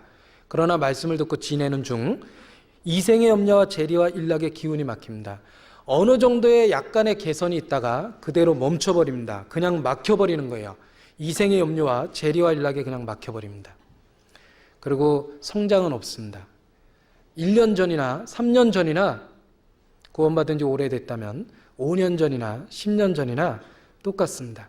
여전히 육신적이고 땅의 일을 생각하며 그 사람의 섬기는 바는 배입니다. 그냥 편안한 생활이 삶의 목표입니다. 성령은 없는 자니라. 그렇게 얘기할 수 있습니다. 그 사람은 그 마음에 강구하는 심령, 자원하는 심령, 성장케 하는 성령이 없습니다. 멈춰버린 거예요. 잠깐의 개선은 있었지만 이제 종교적인 모양만 갖고 있습니다. 그 안에 변화시키는 능력은 없어요. 그래서 이 비어있는 사람의 첫 번째 특징은 교리적으로 동의하는지 모르지만 어떤 그리스도의 십자가에 대한 내용을 지식적으로 동의하는지 모르지만 성장은 없다. 잠깐의 개선으로 만족한다. 그렇게 얘기할 수 있습니다. 자, 또 이 비어있는 사람의 특징 중에 하나, 부분적인 헌신으로 만족합니다. 자기가 정한 기준으로 만족해요. 성경은 우리에게 이야기하기를 우리 중에 누구든지 자기를 위하여 사는 자가 없고 자기를 위하여 죽는 자가 없다. 내가 그리스도와 함께 십자가에 못 박혔다. 이제는 너희 것이 아니라 값으로 산 것이 되었다. 그런 말은 이해하지 못합니다. 어떻게 그렇게 살 수 있냐고 마음에 반문합니다. 어떻게 신앙적으로 그렇게 살 수 있느냐고 자기 마음에 스스로도 이해를 못합니다. 그리고 자기가 정한 어떤 선 안에서의 신앙생활을 고집합니다. 그는 자신을 버리라는 하나님의 말씀에 대해서는 이해할 수 없습니다. 어떻게 그렇게 얘기하실까? 아비나오미를 나보다 더 사랑한 자는 내게 합당치 않고 아들이나 딸을 나보다 더 사랑한 자도 내게 합당치 않다. 누구든지 나를 따라오려거든 자기 십자가를 지고 나를 쫓으라. 이해하지 못합니다. 너희는 너희 것이 아니라 그랬죠. 값으로 샀다 그랬습니다. 우리의 인생이 십자가에 못 박혔고 이제는 그리스도 안에서 살고 있다고 이야기하면 그 말에 대해서 공감하지 못합니다. 어떻게 삶을 다 포기하냐고 이야기해요. 전혀 공감하지 못합니다. 자기가 정한 부분적인 헌신으로 스스로 만족하고 나는 이 정도밖에 안 된다라고 생각을 해요. 그리고 그 자리에서 그냥 멈추는 겁니다. 자기를 굴복하게 하고 자기를 감동시키고 하나님의 말씀 가운데 순종케 하는 그런 성령의 자극이 없습니다. 성령의 부르짖음이 없습니다. 그러니까 자기 상태에 만족해요. 진짜 구원을 받았다면 만약 그런 상태에 자기가 머물러 있다면 스스로 통곡하고 자기 스스로 애통해야 합니다. 자기 자신의 그 연약함을 통해서 하나님 앞에 부르짖습니다. 그런데 성령이 없으면 그냥 멈춘 상태의 부분적인 헌신으로 만족하고 있어요. 그리고 신앙의 기준은 성경 말씀이나 하나님 앞이 아닙니다. 다른 사람들과 비교해서 만족합니다. 내가 누구보다는 낫다. 내가 누구 정도는 하고 있다라고 기준을 인간적인 기준으로만 잡게 됩니다. 바리새인이 기도할 때 어떻게 기도했습니까? 하나님, 나는 저기 있는 세리와도 같지 아니하면 감사하나이다. 나는 저기 있는 세리처럼 간음이나 토색이나 나 그런 거 하지 않습니다. 내가 저 세리와 같지 아니함을 감사하나이다. 자기가 정한 기준으로 자기를 의롭다고 생각합니다. 하나님의 말씀의 기준은 없습니다. 인간적인 기준으로 자기 기준으로 정한 선을 가지고 자기를 대견스럽게 생각하고 나도 많이 변했다고 스스로 그냥 자족하고 있습니다. 자기 죄에 대한 갈등이 없어요. 그 사람도 역시 마음이 비어있는 사람입니다. 그 안에 성령이 있다면 그 사람을 끊임없이 하나님 뜻 가운데 살 수 있도록 마음에 강권하십니다. 그리스도의 사랑이 우리를 강권한다 그랬죠? 말씀의 기준에 비추어서 모자라는 나의 부분이 나에게는 가장 고통스럽고 하나님 앞에 그 부끄러움이 되고 아픔이 되게 돼 있어요. 그 말씀을 이루려는 간절한 소원이 생깁니다. 그게 성령입니다. 보라, 내가 너에게 굳은 마음을 제하고 부드러운 마음을 줄 것이라 그랬죠. 내가 새 신을 너에게 부어주리라 그랬습니다. 성령은 우리 안에 새로운 변화를 일으켜요. 하나님 말씀이라는 기준에 우리를 맞춰줍니다. 그리고 그 기준에 못 미치는 우리 자신에 대해서 통곡하고 하나님의 도우심을 바라고 의지하고 의를 사모하게 됩니다. 그리고 죄에 대해서 통곡합니다. 그런데 그런 그 갈등이 없습니다. 하나님 뜻대로 살고자 하는 갈등이 없어요. 고린도후서 7장입니다.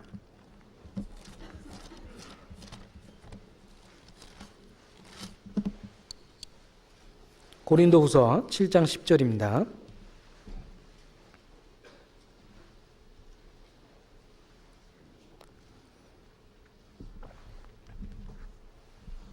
고린도후서 7장 10절 같이 읽겠습니다. 하나님의 뜻대로 하는 근심은 후회할 것이 없는 구원에 이르게 하는 회개를 이루는 것이요 세상 근심은 사망을 이루는 것이니라. 자, 여기 본문을 잘 읽어보면 근심이 두 종류가 나옵니다.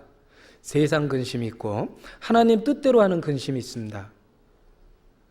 야, 애들은 어떻게 키우지? 이거 IMF 때문에 걱정이다. 응? 집값은 오르는데 어떡하지? 물가가 오르니까 큰일이다. 그건 세상 근심입니다. 그건 누구든지 하는 거야.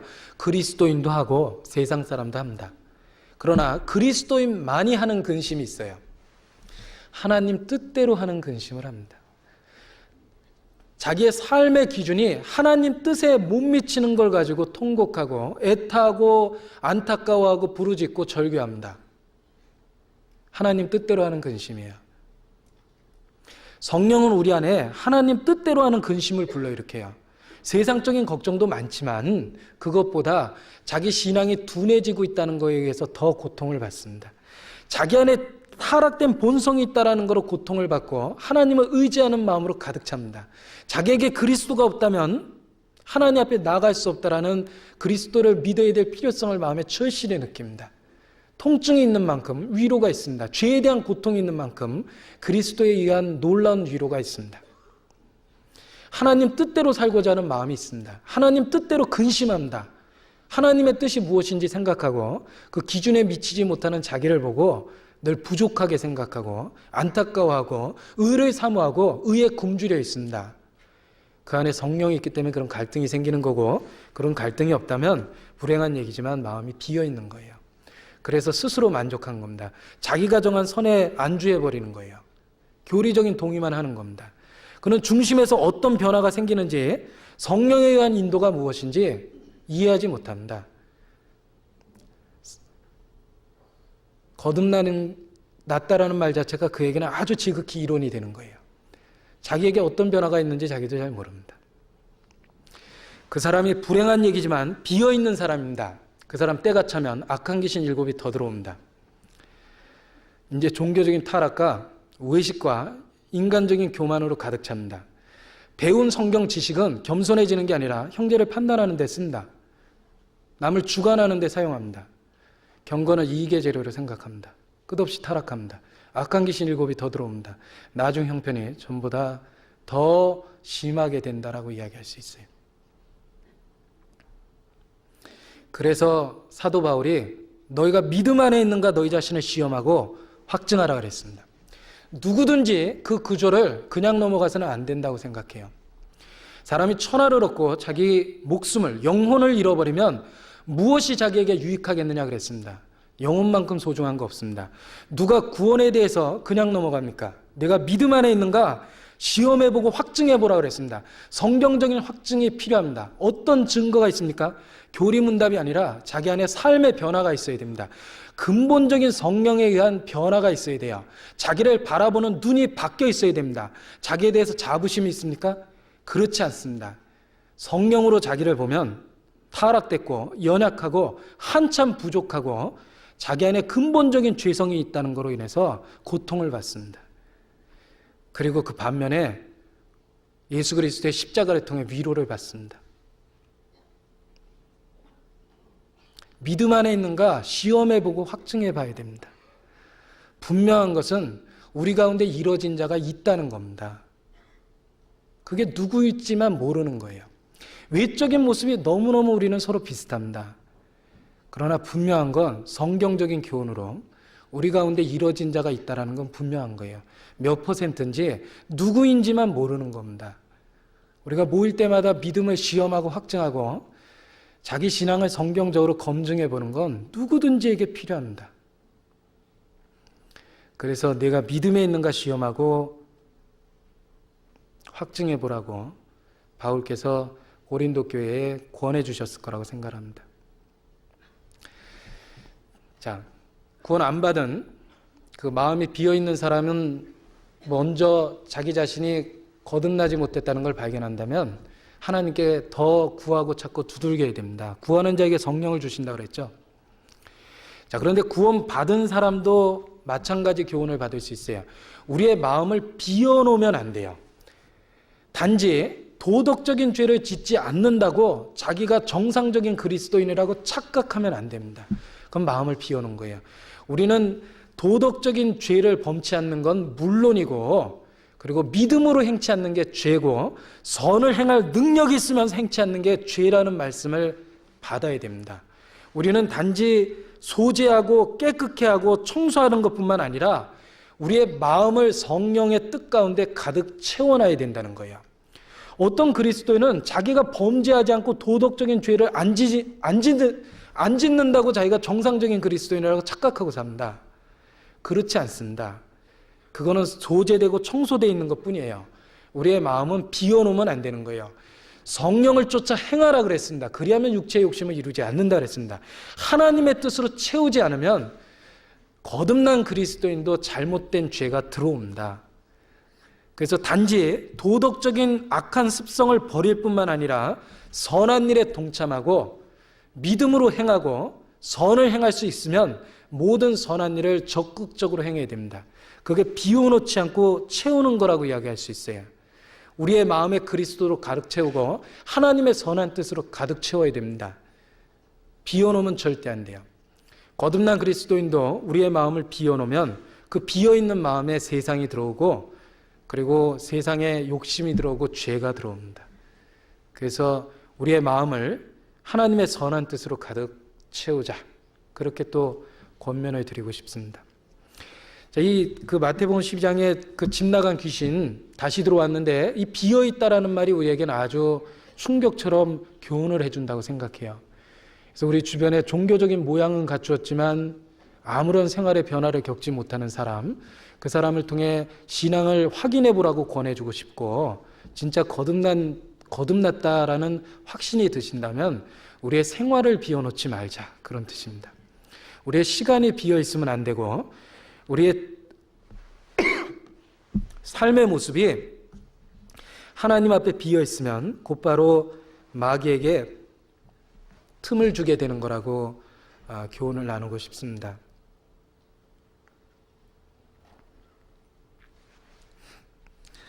자, 그런데 이 악한 귀신 7을 더 데리고 들어와서 이 사람의 나중 형편이 전보다 더 심하게 됐다, 이렇게 말씀하시는데, 그런 그 경우를 하나 생각해 보죠. 마태복음 23장입니다.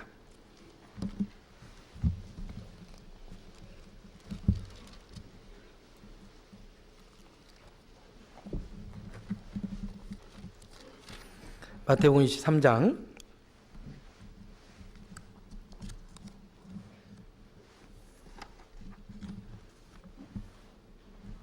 15절입니다. 같이 읽겠습니다.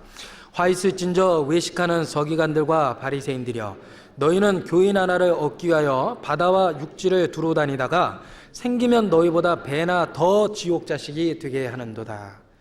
이것도 아주 우리에게 시사적이죠. 자, 화 있을진저 외식하는 서기관들과 바리새인들이여. 자, 이 사람들 아까 타락된 잘못된 그 근거를 처음에 이야기 드렸습니다. 너희가 교인 하나를 얻기 위하여 바다와 육지를 두루 다니다가, 열심은 있죠?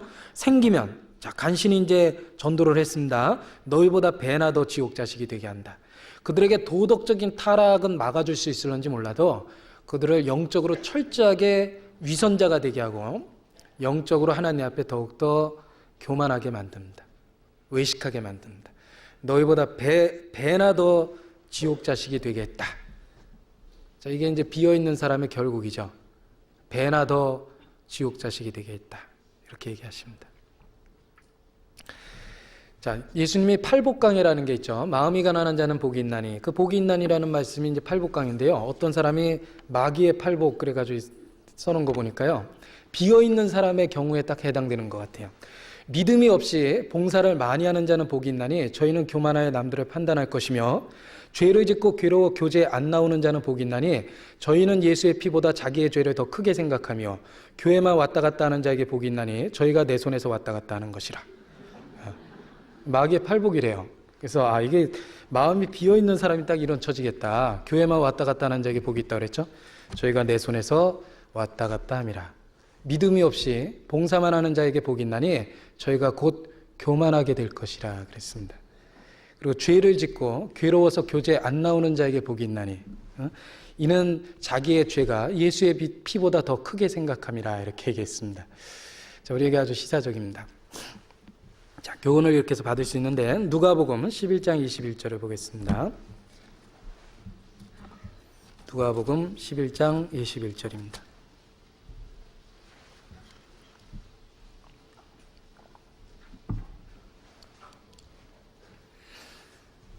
누가복음 11장 21절, 22절을 같이 읽겠습니다.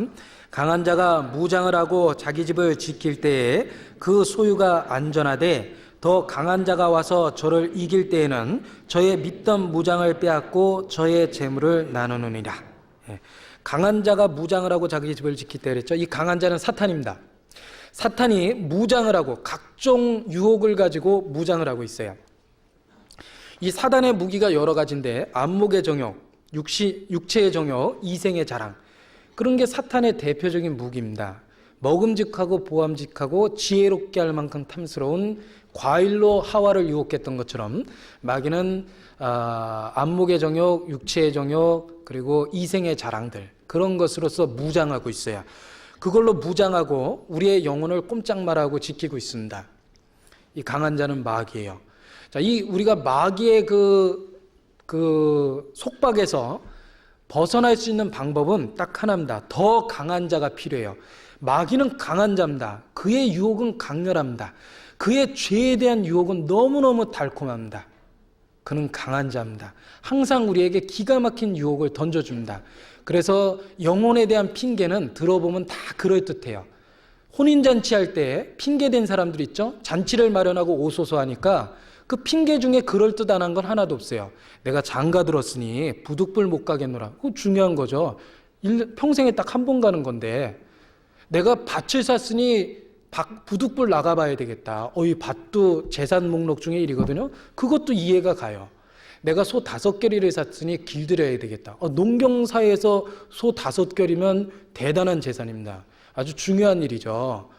이 마귀가 우리에게 핑계를 줄 때는 항상 그럴듯해요. 그 부득불한 경우라고 생각을 할 만큼 이 마귀는 우리에게 던져주는 유혹이나 핑계에 대해서 항상 강렬합니다.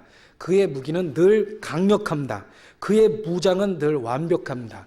그는 강한 자입니다. 그래서 우리의 영혼을 꼼짝 못하게 죄 가운데 딱 얽매고 있는 거예요. 우리가 그 가운데서 벗어날 수 있는 유일한 방법은 내 결심과 의지가 아닙니다. 굳게 결심해 보십시오. 그래도 마귀의 유혹은 못 당합니다. 내 노력도 아니에요. 나의 아무런 노력도 마귀의 집요한 추적에는 추월당하고 맙니다. 나의 결심도 아니고 노력도 아니에요. 내가 그 마귀의 속박에서 벗어날 수 있는 유일한 방법은 더 강한 자가 필요합니다. 더 강한 자가 와서 강한 자가 오셔야 됩니다. 내 마음속에 예수 그리스도, 마귀보다 더 강하죠? 그가 오셔서 나를 풀어줘야지만 풀려나는 거예요.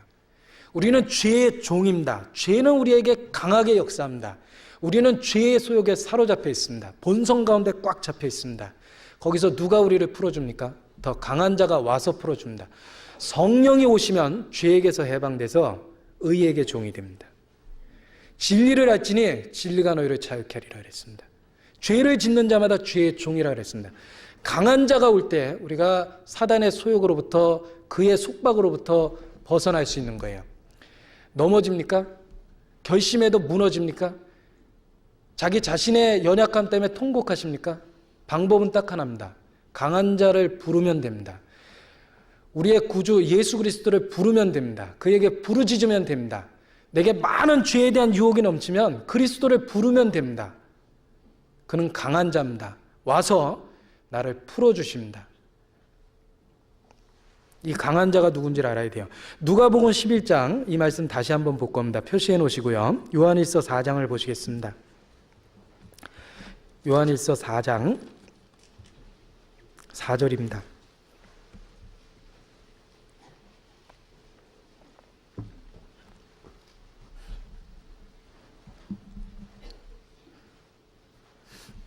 같이 읽겠습니다. 자녀들아, 너희는 하나님께 속하였고 또 저희를 이기었나니 이는 너희 안에 계신 이가 세상에 있는 이보다 크심이라.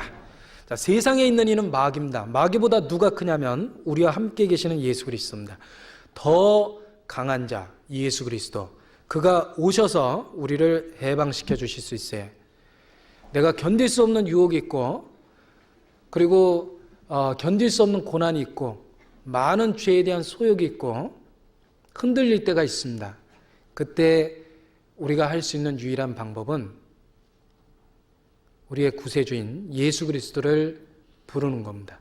그가 우리를 도와주시고 건져주신다고 되어 있어요. 누가복음 11장 다시 보시겠습니다.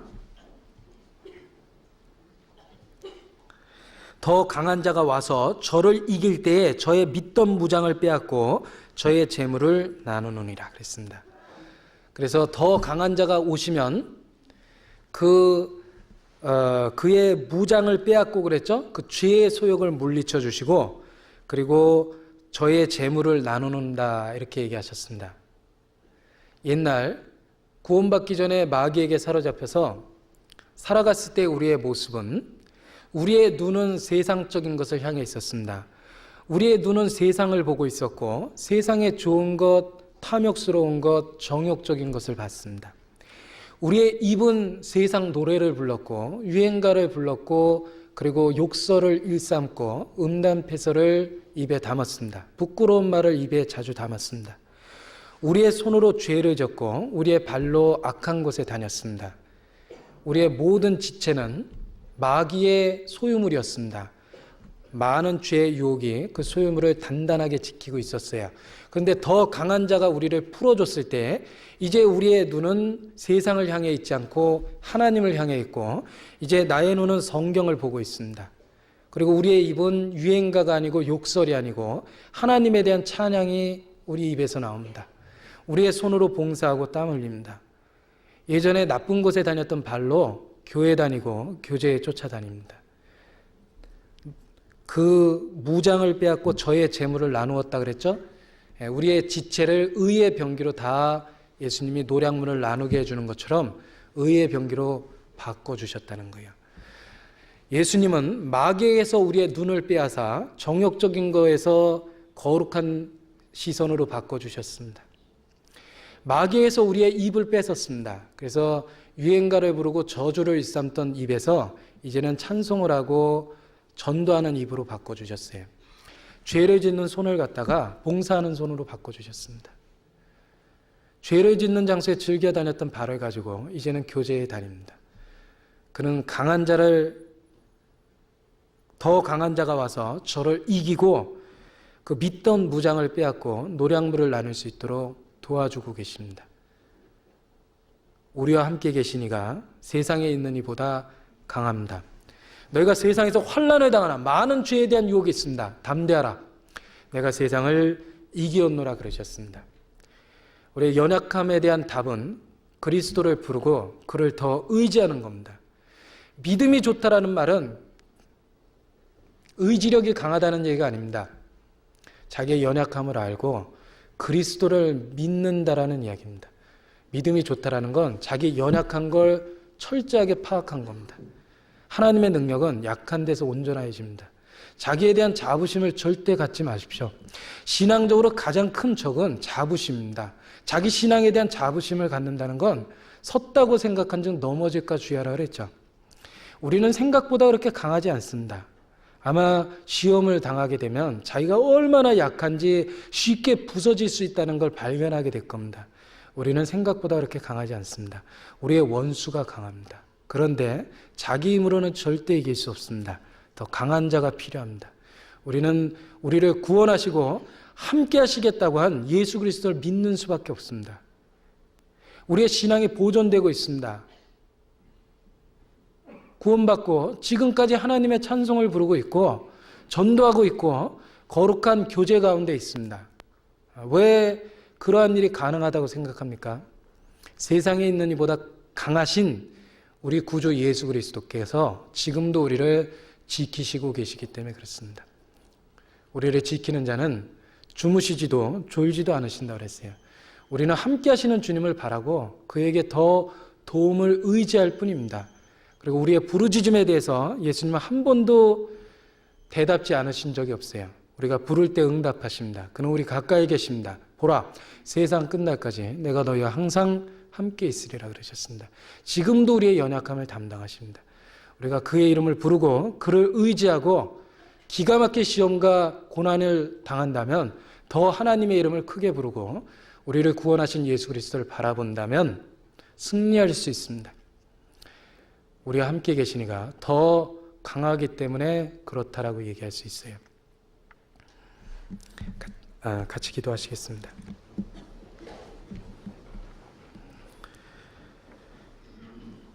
우리를 사랑하시고 구원해 주신 거룩하신 아버지 하나님, 우리 가운데 이루어지는 자 없도록 한 사람 한 사람 영혼을 살펴주시기를 주님 앞에 간구드립니다. 우리가 피차 권면하고 서로의 신앙을 일깨우며 우리 가운데 혹 타락의 길가에 있는 사람이 있다면 붙잡아주고 주님 앞으로 다가올 수 있도록 인도할 수 있도록 도와주시길 원합니다. 서로 붙잡아주고 사랑 가운데 연합하는 가운데 더욱 주님의 일을 할 수 있도록 도와주시고 인도해 주시옵소서. 잠시 잠깐 후에 영원한 세계에서 우리를 불러 모아 주실 때 우리 중에 이루어지는 자 없고 모두 다 부끄러움 없이 주님을 만날 수 있도록 도와주시기를 주님 앞에 참으로 기도합니다.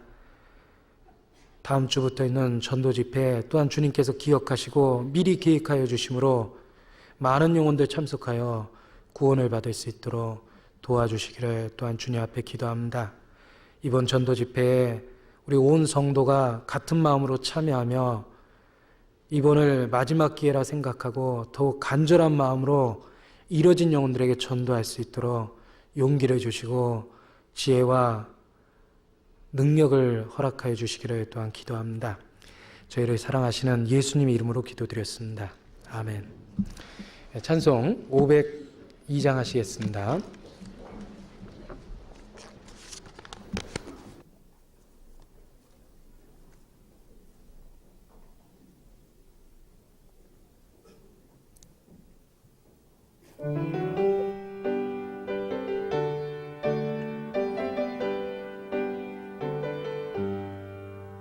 대산을 넘어 험곡에 가도 빛 가운데로 걸어가면 주께서 항상 지키시기로 약속한 말씀 편치 않네. 하늘의 영광 하늘의 영광 나의 맘속에 차고도 넘쳐 할렐루야를 힘차게 불러 영원히 주를 찬양하리. 깜깜한 밤에 다닐지라도 주께서 나의 길 되시고 나에게 밝은 빛이 되시니 길 잃어버릴 염려 없네. 하늘의 영광 하늘의 영광 나의 맘속에 차고도 넘쳐 할렐루야를 힘차게 불러 영원히 주를 찬양하리.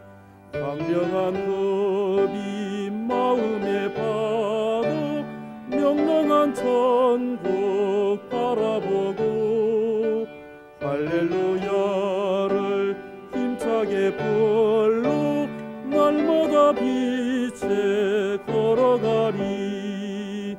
하늘의 영광 하늘의 영광 나의 맘속에 차고도 넘쳐 주 할렐루야를 힘차게 불러 영원히 주를 찬양하리. 광고 말씀 있으시겠습니다. 네, 이미 광고해둔 대로 내주 월요일부터 우리 서울교회에서 대전도 집회가 있습니다.